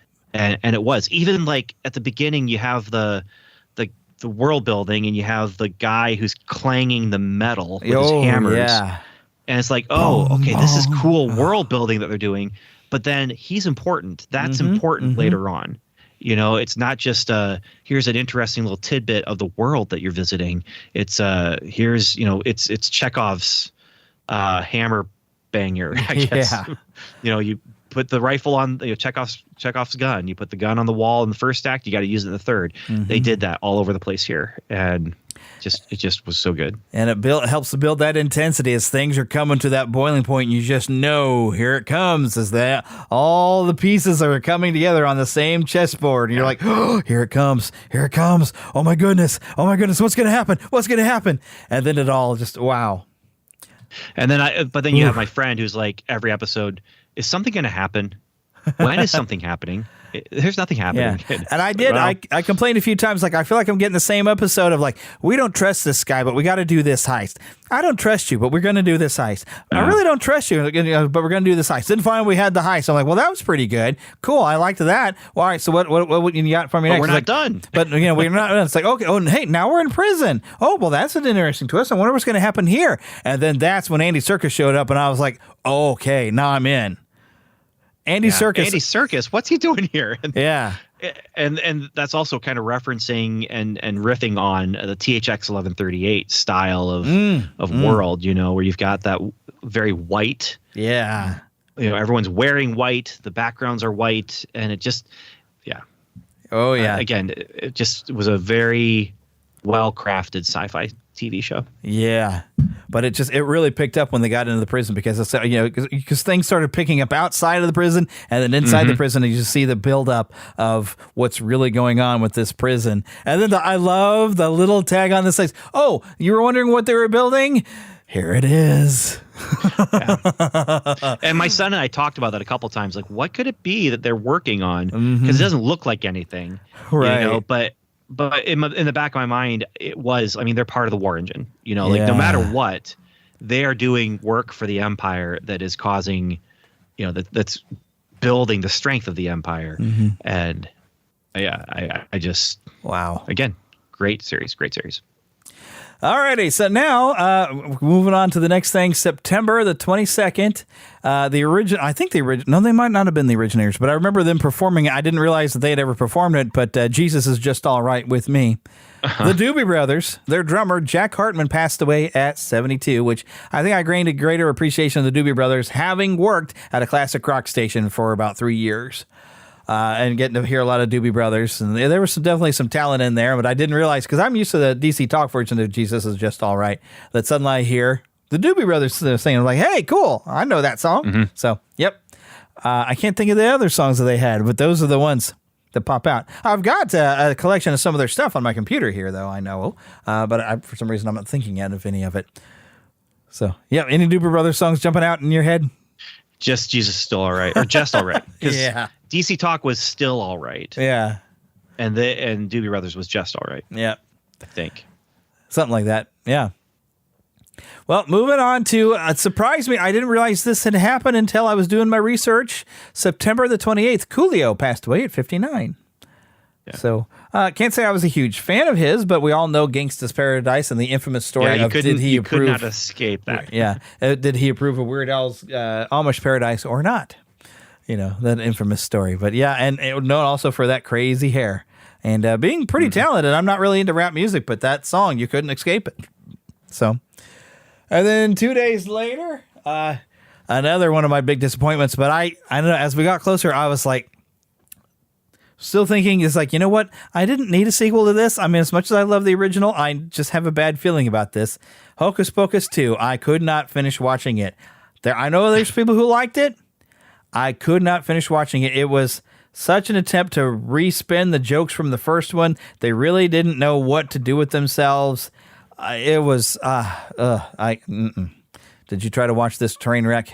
Didn't even start it. No, I don't like the first one. Oh, okay. Well, then you definitely wouldn't like this one. Yeah. No, there's no way I was going to touch that one. Yeah. So the first one has got its funny moments, but they just tried to repeat the jokes. And it's like, yeah, it's not working for me. Not working for me. So, all right. So the next thing, we'll move on to October the 4th. Country music legend Loretta Lynn passed away at 90, the coal miner's daughter herself. Yeah. So, and I think the only other big thing I know, I think she has an appearance on the Muppet Show that I recall. She did, yeah. Yep. Advancing 2 days. They all did. Like everyone back in the 70s did that. Yes. Advancing 2 days and something, I was like, let me see what this is. I don't know if I'll be a fan of this, but holy cow, this one-shot Werewolf by Night, October the 5th. I loved this. This was fun. My birthday present from Disney. I am a huge, huge fan of swamp monsters and comic book swamp monsters especially. I've got a shelf right here that you can't see that is just, it's this. Wow. It's giant. I mean, this is the omnibus edition of Swamp Thing. I mean, I just I'm Swamp Thing and Man Thing. Yep, and the Heap, and wow. In general, here's my classic Swamp Monsters public domain comics, and the whole shelf is all Swamp Monster comics. I have written. I'm a comic book writer. I've done a lot of Bible comics, and I worked for Marvel and Zondervan and Image. The one thing that I haven't done yet that I want to do, it doesn't have to be one of these characters, but I want to do a Swamp Monster comic. I just haven't gotten a chance to do it, and that's one of my life dreams. Anyway, love the characters. Love Man Thing as a character isn't the greatest character, but his stories are wonderful because of how they use him as a character. And so with Werewolf by Night, when I found out Man Thing was going to appear in Werewolf by Night, I was so excited. Yeah. I didn't know he was coming until he showed up. I was like, Man Thing! Yeah. Well, I had heard it in some like news stories or whatever, geek news, but they had already in Agents of S.H.I.E.L.D., Maria Hill had a line that she was coming out of a congressional investigation, and she's like, they have all these questions about like who or what is a Man Thing. So Man Thing has been in the MCU since then, and Ragnarok, there was the statue or the building that had heads on it, carvings, and one of them was of Man Thing, and so Man Thing existed in the MCU, but this is the first time to see him as a character. But then the whole Universal Monsters style of filming and the music, and it just so much fun, so much fun. The way that they did the color and the black and white, did the whole riffing on Wizard of Oz. And just great stuff. I really enjoyed this. Yep, had a great time. I wish it was more than just a one shot. So sort of like the one-shot Christmas thing we're going to talk about here a little bit. I think I have. Yeah, I got it marked down. Oh, good. But now that you've mentioned writing some Bible comics, I'm kind of wondering if I actually have some of it. So I'm gonna, because I've got a few things. I'm now wondering. It's like maybe if you got anything by Kingstone, I do. I believe so. Yeah. So the Kingstone Bible I worked on, and All right, entertain the folks for a second. I gotta go check. I think I do have it. Hang on. So, so I've worked on George R.R. Martin's The Hedge Knight. That was my big break into the industry, which is, prequel to A Game of Thrones. But then that was what allowed me to do some of the other comic book stuff that I've worked on. And I'm not sure how much I'm supposed to vamp and riff right now, but so that's me. I'm a children's pastor by day and a comic book writer by night. So, and he's back. Well, let me just show you this. All right. I don't think I've read it yet. This look familiar to you? Yep. Because I just saw the sign. It's like, Ben Avery, holy cow. So Yep. yeah, I actually have some of your work here. Oh my goodness! But yeah, I don't think I've read it yet. I got a bunch of stuff that I've got a lot of comics I'm really behind on reading. I've even got some of the Action Bible that they did, and I haven't read through all of it yet. I've even got like some side ones and stuff. But oh my goodness! Well, looky there. Yeah. So that book right there, every disciple gets a chapter to themselves, to this kind of their life story, and some of them are 3 pages, and like Peter is 32 pages. So, yeah, It's 'Cause called there's the some of them 12, that- y'all. By the way. yeah. I did write a Judas chapter. They said we don't want Judas. We're gonna have a chapter about his replacement. I was like, oh, okay, all right, Okay. I can understand that. Yeah. Well, so moving on, though, that's very interesting. Learned something I didn't know while we were here. How about that? All right. Well, now this is a big one. October the 11th, we dedicated an entire show for her. Angela Lansbury passed away at 96. Because I mean, she did so much, but you know, of course, as Disney fans, you know, Beauty and the Beast.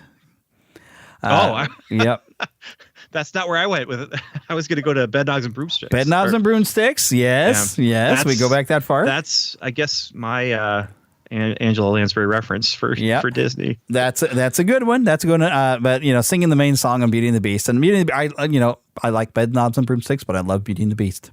So it's known for so much because I remember the only thing I knew from her when I was a kid was Grandma loved to watch Murder, She Wrote. Yes. Yes. And I haven't really watched it. I need to sit down, but yeah, Phillips has been watching a lot of Murder, She Wrote lately. I really wish my microphone stand would quit doing that to me. Pardon me all for making some extra noises trying to fix my microphone. It's like the screw is loose or something here, and it just turns away from me. I bet I can tighten that at some point. Oh, look, I have a penny right here. I bet it will tighten everything up. So I'm going to do that while we move on to the next big event, and this gets tied to some kind of crazy fun stories. So October 21st, Black Adam. Oh, no, that's Black Adam. There we go. Tighten it up. I actually had a lot of fun with this. I think this seems to be a mixed bag for some people. Some people enjoyed it and some people didn't. I had fun. I liked it, but the thing is, I liked most when Black Adam was not on the screen. And so like Dr. Fate's whole story arc, his character arc was great. Yep. I liked Atom Smasher. I liked all the other characters. I'm like, oh, I'm really into them. But then Black Adam, okay. Yeah. I will say this though, The Rock fits the character. Yeah. Like he is Black Adam in the same way that I think like Gal Gadot as Wonder Woman and Christopher Reeve as Superman. Like this is just, or Robert Downey Jr. as Iron Man. Like he just was made to play that character. But I'm not a huge fan of villains as heroes. Yeah. And this just, you know, he's a murderer who murders. And, well, they've changed him apparently, and we actually had to do an entire background checking like how they reinvented the character over more recent years to make him more of an anti-hero than the typical villain. But I just want to see him fight Shazam, you know? I know. This is why was it spoiler at the end instead of Shazam at the end? Like, come on. But they're teasing. They're just waiting. You know, we got another Shazam movie that I'm looking forward to because I absolutely adore the first one. It was great. Yep. It was great. But this should have been its own self-contained universe of Shazam characters instead of this bigger DCEU world building that isn't going anywhere or isn't going to go anywhere. Yeah, now it's not going anywhere because somebody decided he wanted to shut it all down. Thank you, James Gunn. Talk about cliffhangers that aren't going to be resolved. Yeah. Goodness sakes. But I had fun with it. But the real action as the night that we went to see it is that's when when I was driving Philip back to his place. We stopped over by a thriftway off of Brighton to pick up some stuff. When I came out of there, didn't realize the curb came out into the middle of the street where it shouldn't, and I popped 2 tires, and we got stuck in the middle of the night there waiting for 2 tires to get fixed. So now I'm always going to remember that night with that movie. Oh indeed. Yeah.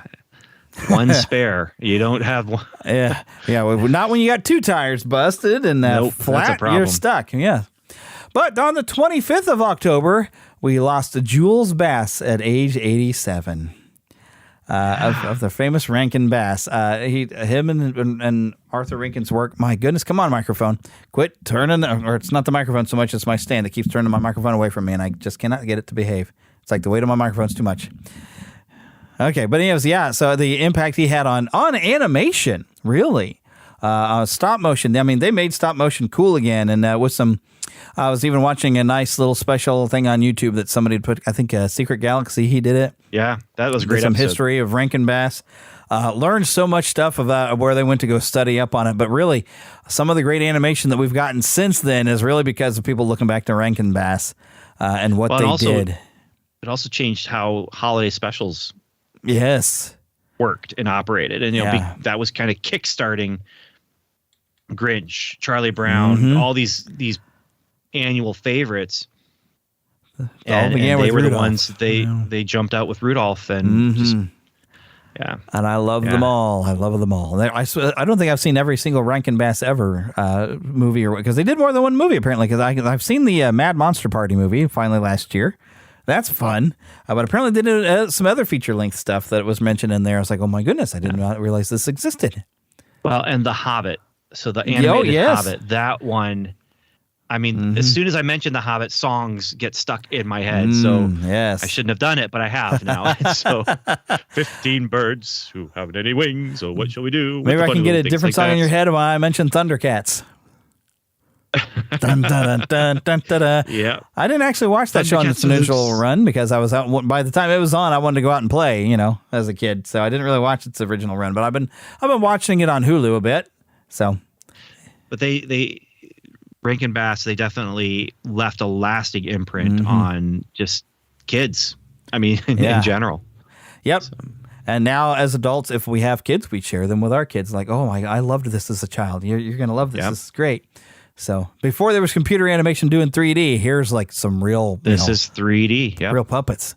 So then another death I need to mention. I don't want to get too far in because he's had a very controversial life, but Jerry Lee Lewis passed away at age 87 on October the 28th, known mainly for Great Balls of Fire, which is convenient to mention with Top Gun Maverick being in there because that song's pretty prominent in both Top Gun movies. But I'll move it along. We don't need to talk about him marrying his younger cousin or anything. Yes. Moving on. It's November. Look, we're almost 3 hours. 2 months to go. And we got 2 months to go. But November the 4th, and I thought this was going to be fun. And when I saw some previews, I was like, he's going to make fun of biopics, isn't he? And then I watched it. Weird. The Al Yankovic story was hilarious and how it made fun of all this stuff. And I want to see it. Oh my goodness. If you got a Roku device, it's free.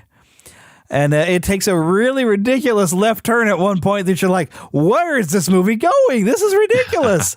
It is hilarious because you see him making fun of nearly every biopic that you've ever seen in your life. And, giving a little bit of truth to Weird Al and some of his story, but turning it all on its ridiculous head to just make it funny, to make as if his life was controversial and drug and alcohol ridden, which it actually wasn't at all. But yeah, having fun. And I don't want to spoil the ending, but they even do an ending like that makes him able to write a very hilarious song in the credits. Like, how did I write this song if I'm dead? And stuff like that, basically. They treat it like it's a biopic where the guy is not there anymore. But, spoiler warning, okay. Sorry. But I don't think I've ruined the joke for you because you should see the ridiculous ending. Great fun. I expect it to pop up in some other streaming services maybe at some point, or at least on unavailable for purchase somewhere. It's just funny movie. And all the different people that get to play characters that'll pop up, like, Pee Wee Herman showing up, Tiny Tim shows up, nice. Rainn Wilson as Dr. Demento.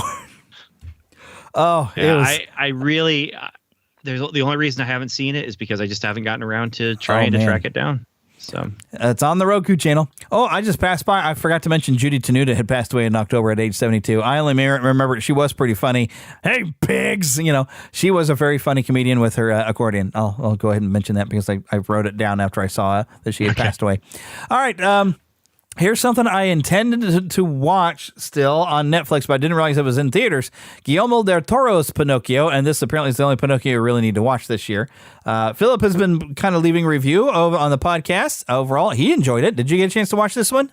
I haven't, but I really want to see it. I've seen some of the concept art or maybe some stills from the movie, but the Blue Fairy just looks amazing. And I want to see it. I really, the way I want to do it is to watch, and you might have caused me to not do this, but I want to watch the Disney live action Pinocchio and then this one as a double feature, and just, allow the one to raise the other. Well, if you watch one that's terrible, then you watch one that's really good, you're like, yeah, this is amazing. Exactly. So, but might work. I don't know how it'll compare to the original, Disney film. Of course, the Disney film is really almost nothing like the book. So this one I hear is some of the book, but really a lot of reinvention. But anyways, I want to check it out because I looked impressed. Wow, that doesn't even make sense. Okay. Did you ever see the Drew Carey Pinocchio? I don't think I did. It was a made-for-TV movie. It's not great, but it was okay. It was okay. Did the job. All right. Did the job. Yeah. I did remember seeing one when HBO used to have a thing where they did fairy tale theater or something like that. They had Pee Wee Herman's Pinocchio. Nice. That one was actually kind of fun. I liked it. So, okay, there it is. I was about to say it's not showing up this article I want to be able to look at. Okay, there we go.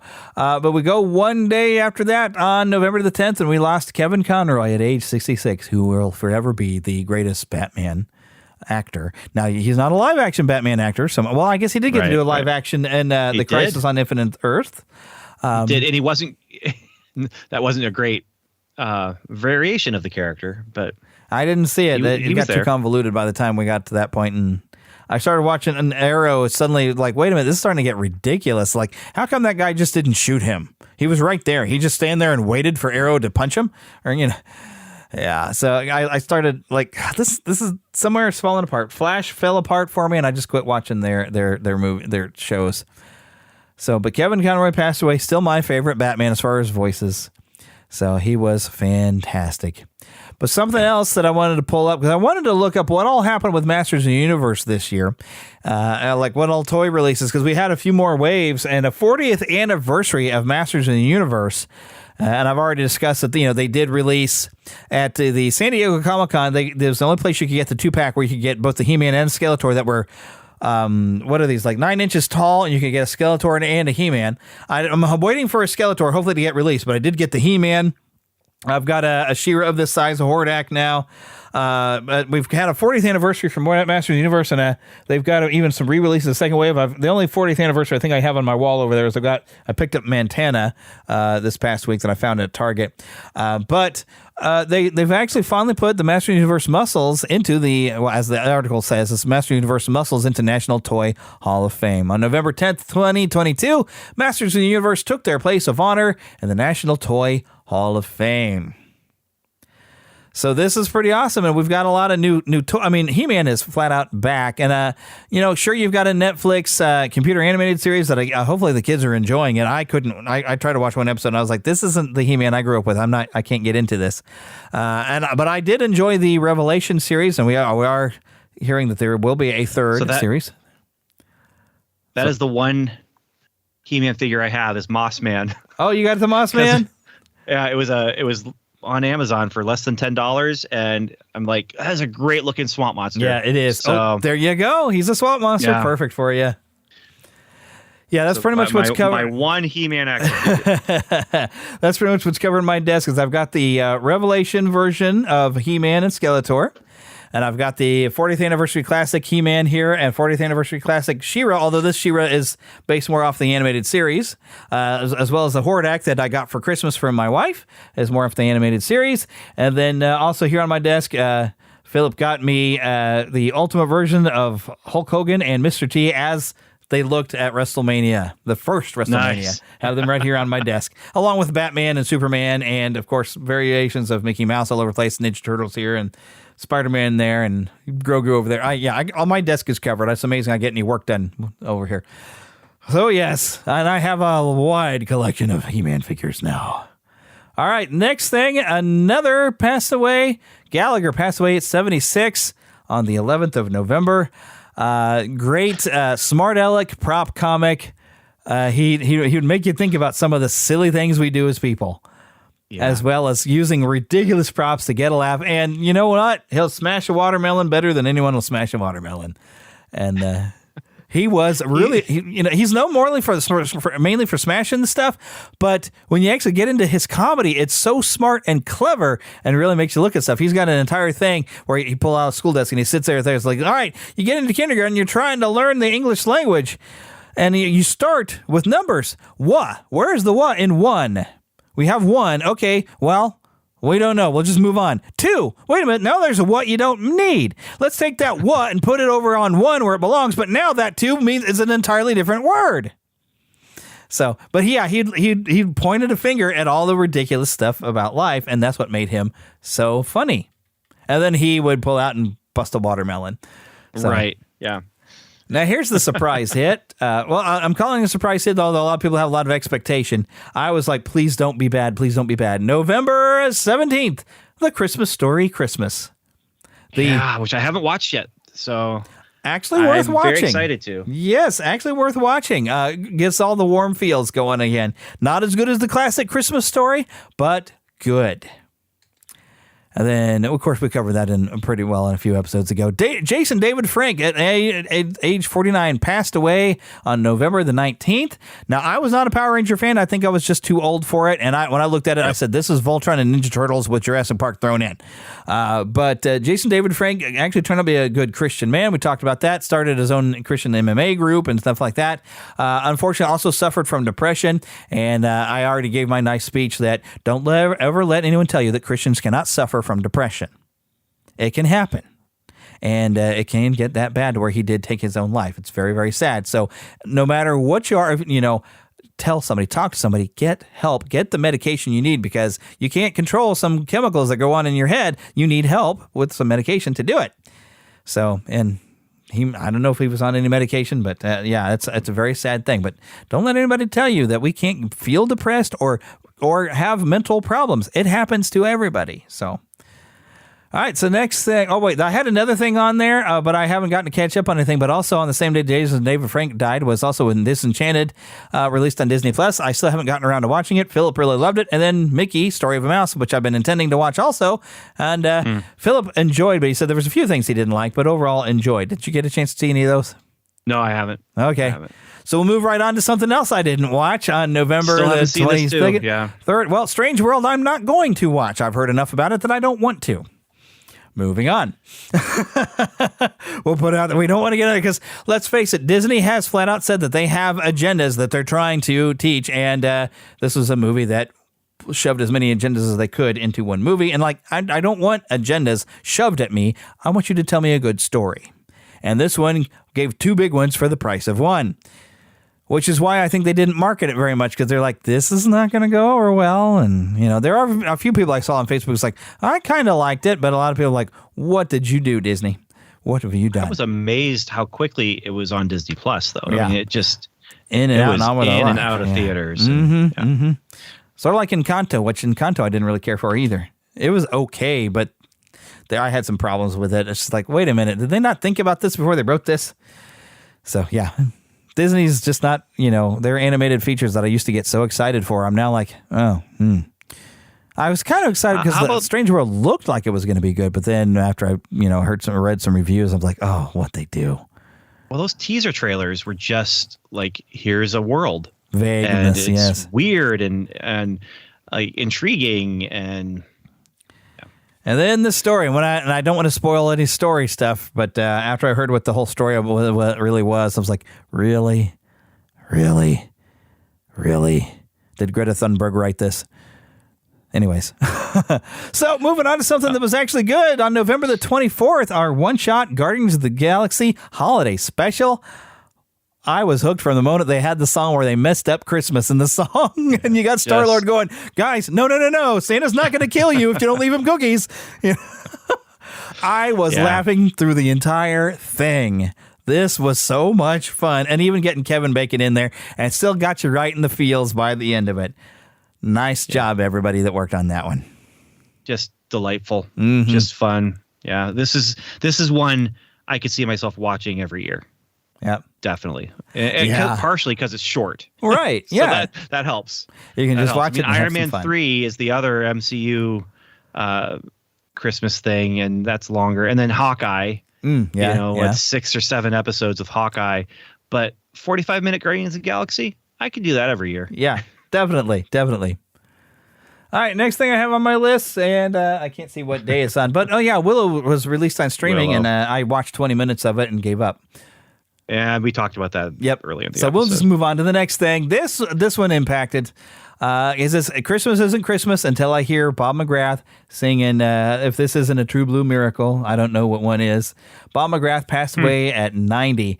And I was even talking to the news director at the TV station I work at about I saw the footage of his funeral at this nice church, and the choir stopped to sing a song, which Bob McGrath wrote. I couldn't watch the whole thing. I was like, okay. Oh, that was nice.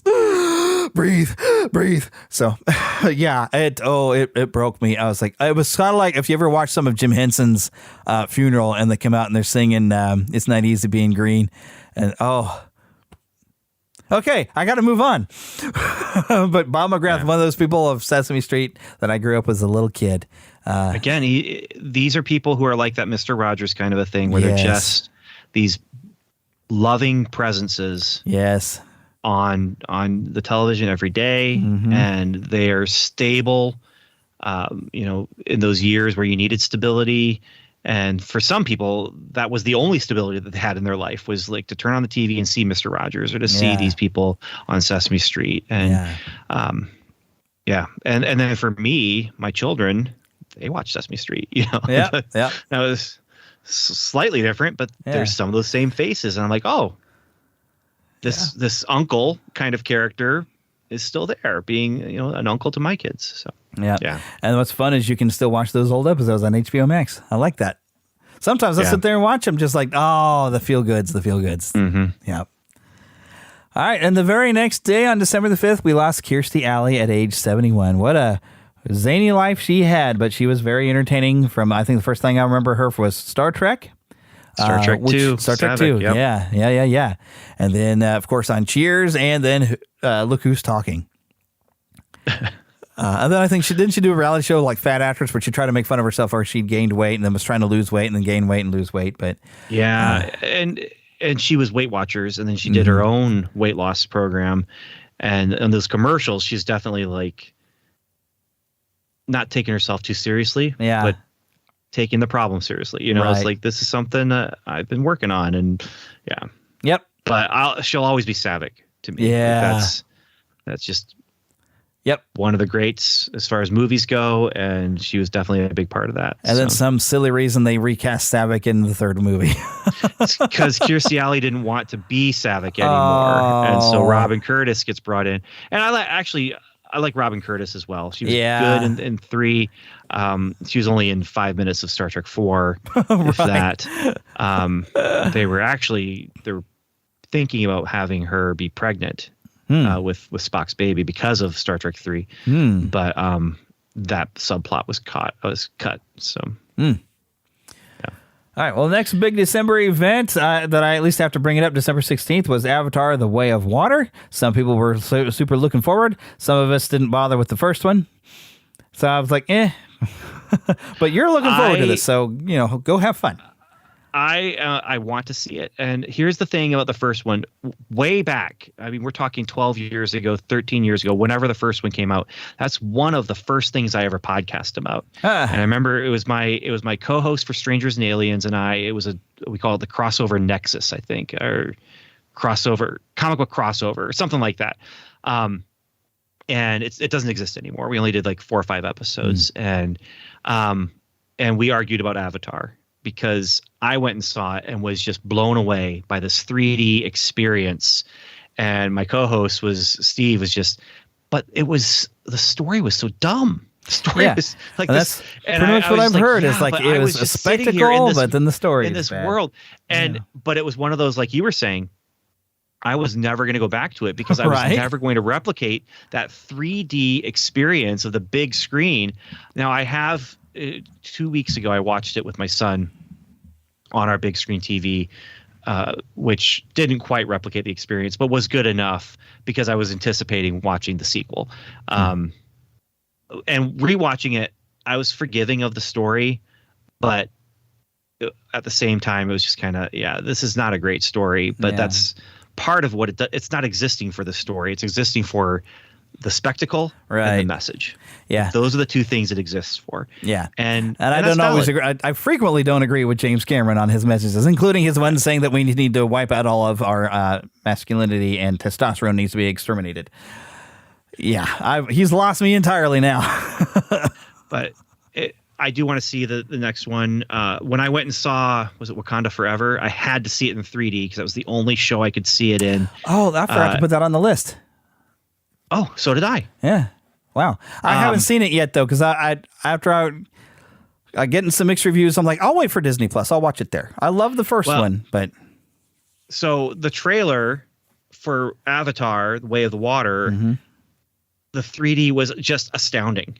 Just astounding. And then you watch the whole Wakanda Forever movie and it's like, whatever. I mean, it's a 3D conversion. But that trailer, like there's the one, it's just stuck with me still, is there's just fish swimming through the water and it's the 3D is amazing. And it's so I don't know if I'll see it in 3D or not, but the first one, that was really the only great thing about it was the technology. Spectacle. Yeah. But when I heard like the names, it's an unobtainium. Okay. And I can't get into many movies where they decide all humans are bad guys and they're trying to make it a point about, it's all about you evil colonizing white people. What? Wait, what? No, I don't want to be insulted because of, when I go into a movie. So they lost me when I heard what the first movie turned out to be about. I was like, and it looked like it was going to be amazing. And then I realized, no, maybe this is James Cameron's pulpit. And I can't with the first one, I avoided trailers. I avoided commercials. I remember being at my grandparents' house watching a football game and a commercial started and I left the room. And I was just like, I don't want to know anything about this movie. I just know it's technology and spectacle. And that's all I want to know. But George Lucas said originally, all this all these effects and everything, without a good story, it means nothing. But it'll get people. It'll put butts in seats, though. It'll still put butts in seats, but I would slightly disagree with him a little bit on that, and that's maybe another conversation for another day. As far as like what, you can have things that are just message. You can have things that are just spectacle. You can have things that are just story, and you can have things that are just characters. And when you have all four of those things, when they're all firing together, then it's just amazing experience. Yeah. But it can still be good if it's just one or two of those things, because as long as it's well done. A sermon is all message. Yeah. But if it's well done and if it's well spoken, and then it can change your life. An essay is all message. So anyway. Yeah. That's The difference also being is when you go to church there, you're expecting the sermon, you're expecting the message, and you're wanting to take it in. When I go to a movie, I want to be entertained. I don't want to get preached to. Yeah. That's the difference. See, but that's where with Avatar, I was entertained because of the spectacle or the spectacle style. Did it. It's just, and so that was enough for me that day, was to be just blown away by just the creature design and the 3D and the bigness of the world and all that stuff. It was enough for me on that day. That story, message, and the character. Although there's some character moments in the first movie that I still remember that I was like, that was kind of good. That was kind of good. But anyway. Yeah. But I find one common theme for things you manage to enjoy is you're getting to spend time with your son and doing things with your son. That even if it's something maybe is not that great, but you and your son watch it together, you're having a good time with your son. Well, that says a lot. That one I was by myself. Well, that one you're by yourself. I mean, but I've noticed that rewatched it with my son. Rewatching with your son. That's what I was thinking. It's like, a lot of these things that maybe they weren't great, but you get to spend time with your son and you're having a good time watching it together. And that's the important part of it. is that you're getting to spend time with your son and having fun with him. Exactly. So you and your son will go see the sequel, and you'll have a good time together with your son. I sure and hope that'll be the important part. We'll see.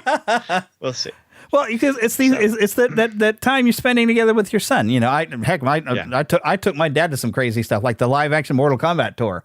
Had fun there just because Dad and I just went to go watch something that was completely stupid, really, but we had fun, and I think that's the key thing. Whether the movie is good or not, you getting to spend time with your son, just some father-son time, will make it fun. And that's the fifth thing. That's the fifth thing when I'm thinking about like if something's good or not is style, character, theme, story, fun. Like, fun, yeah. Is it fun? Are you? Yeah. You can have the worst movie in the world, and it can still be fun. Yeah. So. Which I guess for some people is like that with that Tommy Wiseau movie that I'm to The Room or whatever. I'm just not going to watch because I don't. People have had fun because it's so stupid. Then they laugh at it. I'm like, I would probably cringe the whole time and not have as much fun. That's Mystery Science Theater. You know, I could probably watch if they were making fun of it that way. Awful movies. Yeah. Sometimes it's not completely awful, but usually awful movies, and they're having fun, telling jokes. Right. And for me, I used to letter comics as well, and I would just sit and I'm just doing the work, lettering the comic, and I have Mystery Science Theater on the next screen over, and it's like I'm in my office, but I have these three guys telling jokes. Yep. To me, I'm not alone. Right. So. And that's what makes that good, though, is them having all these jokes that they manage to make on movies and make fun of the movie. So, although sometimes I when I've watched it, because I think I've watched where they, in this movie they claimed that they were before Star Wars, but they were totally Star Wars inspired. And it has David Hasselhoff show up like halfway through it. I cannot think of the name of it. Star Crash, yes. I actually kind of was paying attention to the movie while they were making fun of it. I was like, this is actually such a ridiculous movie that I'm enjoying the stupidity of the movie and their jokes. Yeah, Star Crash, no, absolutely was not right. before Star Wars. I mean, they lied. Star Wars ripoff from go. Yeah. From day one, that was a Star Wars ripoff. Yeah. And David Hasselhoff thought, this is my Harrison Ford moment. And no. Yeah. I don't know if Mystery Science Theater has ever tackled this movie. And golly, I got to think of what the name of it is now. It's something Force. But basically, and Philip has a copy of this movie. It's one of those so bad that if you like bad movies, it's going to be good. Is it Magnum Force? I think so, where it's almost like you watch it, it's like this had to have been the inspiration for G.I. Joe. Because they have these ridiculous Magnum vehicles Force, and tight pants. I want to see Mystery Science 3000. If they made fun of that movie, I want to watch that. So they didn't, but some of those guys did it with Riff Tracks. Riff Tracks did do Magnum Force. Oh, man. I got to watch that because making fun of that movie would make it worth watching because, that one was so bad that I laughed at some stuff because how bad it was. But, I could never watch that again because I'm like, that's 2 hours of my life I'll never get back. But I could probably watch some guys make fun of it the whole time. Oh my goodness. And that's a movie you watch and you're like, they thought that this was going to be like this big blockbuster, like they really had something. And I said, if nothing else, is like somewhere Hasbro must have seen this movie and thought, we could do this with G.I. Joe. Well, again, I think that was after G.I. Joe. Right. Like, I'm pretty sure that G.I. Joe, I mean, the new wave. Right. The G.I. Joe versus Cobra thing. But I don't know. When I watched it, I said, this is what a G.I. Joe movie could have ended up being. Definitely could have been. Yeah. Oh, goodness. I am actually out of things. We made it. Yes, we made it. But now, of course, the only thing to throw on top of this is some stuff we might be looking forward to here in 2023. And heck, I just got to mention that game-wise, we've got Hogwarts Legacy coming, which your kids are going to probably be interested in. Me being a Resident Evil fan, the remake of Resident Evil 4, which I didn't know if I was going to be interested in because I love the original, but you know what? I'm kind of excited for that. So there's some upcoming games. Looking forward to the next Shazam movie, A Fury of the Gods. I think even Disney Plus, we've got the next season of The Bad Batch coming up pretty quick. I think January 4th. Ant-Man and the Wasp coming. Oh, Quantum Mania. Yeah. Guardians of the Galaxy 3. Yes. And hopefully Dune Part 2. That's so long as it took them to make the first one. I was kind of surprised they hadn't been working on the next part before they released that one. But I guess they didn't know it was going to be that good. But dang, was that good? Yeah. They knew, but they didn't know, I guess. Right. They were a little afraid. But it's like, you know what? Go ahead and take the risk. Go ahead and be working on that second part because we don't want to have to wait, another 5 years for you to finish because they put so much work and effort into that. And oh my goodness. Here's wow. one. Rebel Moon. I don't know what that is. Rebel Moon is Zack Snyder's Star Wars pitch that was rejected. Huh. And so he took it and said, well, fine, I'll just turn it into an original concept. And so... Who knows with that one? Yeah, Zack Snyder can be a hit or miss. So it could be amazing or it could be, oh, that was okay. We'll see. Yeah, I'm kind of curious. See. What I'd like somebody to do is get back to George Lucas and say, what were your ideas for the Star Wars sequels? Can we see those movies? I don't know. I kind of just want to see. At least some books or something. Yeah, I want to see. Comic book series. Yeah, comic book series would be good. Do a comic book series. Yeah, because I'm just curious, like, what was George originally going to do that somebody at Disney thought, let's just throw that away and do this? Because I feel like George would have had a better story than what they did. Yeah, but he also produced Howard the Duck. So yeah, Howard the Duck has some qualities. It's fun, but it's a weird movie. It's got some things I laughed at, but I was a kid laughing at some of that stuff, and I don't know if I watched it now, I'm sure I'd be like, ew. But no, there's moments now that you're watching, like, oh, now I understand. And this was a kids movie. Yeah, I don't think it was meant to be a kids movie ever. So, yeah, I'd almost be afraid to watch it, but I was like, I remember as a kid thinking this is silly, it's a duck and a weird monster and stuff, and but I probably should never watch that movie. All right, anything else you can think of that we're looking forward to in 2023? Not a quick look at the up and coming movies on Google. So. All right. Well, we just hope we get a lot of great entertainment and that somebody at Disney wises up and starts making better stuff. I mean, at least they're doing some good stuff still on Disney Plus. Disney Plus is their best hope, and they're still doing some good Star Wars. Sometimes their Marvel stuff is a little shaky to me, but they're doing some good Star Wars, at least on Disney Plus. Having a great time with that. So, yeah, please keep doing that. More Andor, please.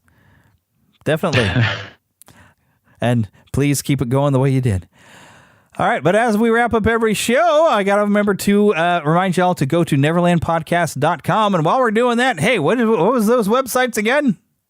Yeah, so strangersandaliens.com. That is where you can find our podcast about science fiction, fantasy, creativity, and faith, spirituality, and Christianity. Those and just how they meet together. We're also doing some YouTube videos as well, short things about books to read and things like that. So that's youtube.com/strangersandaliens. Yeah. I'm trying to think which one I got subscribed on here too, because I remember you mentioned some YouTube in the episode of when I was thinking, well, let's see what this show's about. Let's see, which one did I get subscribed to? Let me go look at it. You keep talking while I look this up. Comic Book Time Machine is taking that's kind of my most sporadic thing. It's just when I have time to read comics, sometimes I record about them. So I do going through some series and things like that, like John Carter of Mars, Star Wars, Marvel Comics, different things like that. Micronauts is coming up. And then Welcome to Level 7 is my Marvel podcast where we go through, it's an index show where we're just watching everything. There's some Netflix stuff we haven't watched yet, and there's we haven't finished She-Hulk, but yeah. So welcome to level7.com. Yeah, and Strangers and Aliens, that's the one I've got subscribed to that you mentioned that you have a YouTube channel, and I was sitting there like, do I want to just listen to this or should I go find this YouTube video? Because there was one you were talking about. I was like, there's video to this, and I was like, Yeah. Every once in a while, I pull double duty on it because, it's just easier sometimes I could record two things in 1 week or record one thing for two things. Right. Double duty. All righty. And as I remind you all, of course, to go to neverlandpodcast.com. You might have to resubscribe if you're watching this on YouTube and you've lost your audio feed and you don't know why. It's because I moved to Red Circle, and this, as of January, I no longer have anything to do with Libsyn. Everything is fully moved over to Red Circle. You should have been rerouted over there, so hopefully everything's fine and you got this episode. But if not, I've been warning you for the past month that we're on Red Circle. But we want to remember to thank Karen Kennedy and Ricky Pope of Christian Nerds Unite, who was unfortunately not able to join us today, and Darren Wilhite of the Wilhite and Wall Show for their help in creating our intro. Don't forget, you can email us, podcast at neverlandpodcast.com. Find us on Twitter, NeverlandPcast. Facebook.com, we have both a page for you to like and also a group if you would like to discuss things. Remember, you can also join the Neverlanders, get your official nickname, and come to NeverlandPodcast.com. Remember, all Lost Boys do have a nickname. That's part of the thing. We also don't have any Lost Girls because girls are too clever and they don't get lost. So we do have Pixie, so you can choose your nickname for a Pixie there as well. Also, while you're there, don't forget to click right there, middle of the screen, if you happen to have a podcast. My podcast reviews. You can get your reviews from around the world, all collected and sent to you via email. And you even get a nice little app right there for viewing right there on the web page. You can also find a click here. Real easy to write a review. Please go and write a review of how much fun you're having listening to the show. Hopefully you're having fun listening to the show. If you're not having fun, tell me what I should fix. And that also makes a pretty nice review. Either way, some helpful feedback is always good. But also, don't forget, we have the patreon.com. Well, we have a patreon.com. That makes sense. We have a Patreon at patreon.com/Neverland Podcast. And now, as we say at the end of every show, and I'm going to confuse the dickens out of Brett here, because I'm going to say, get lost in an adventure. And we'll see you next time.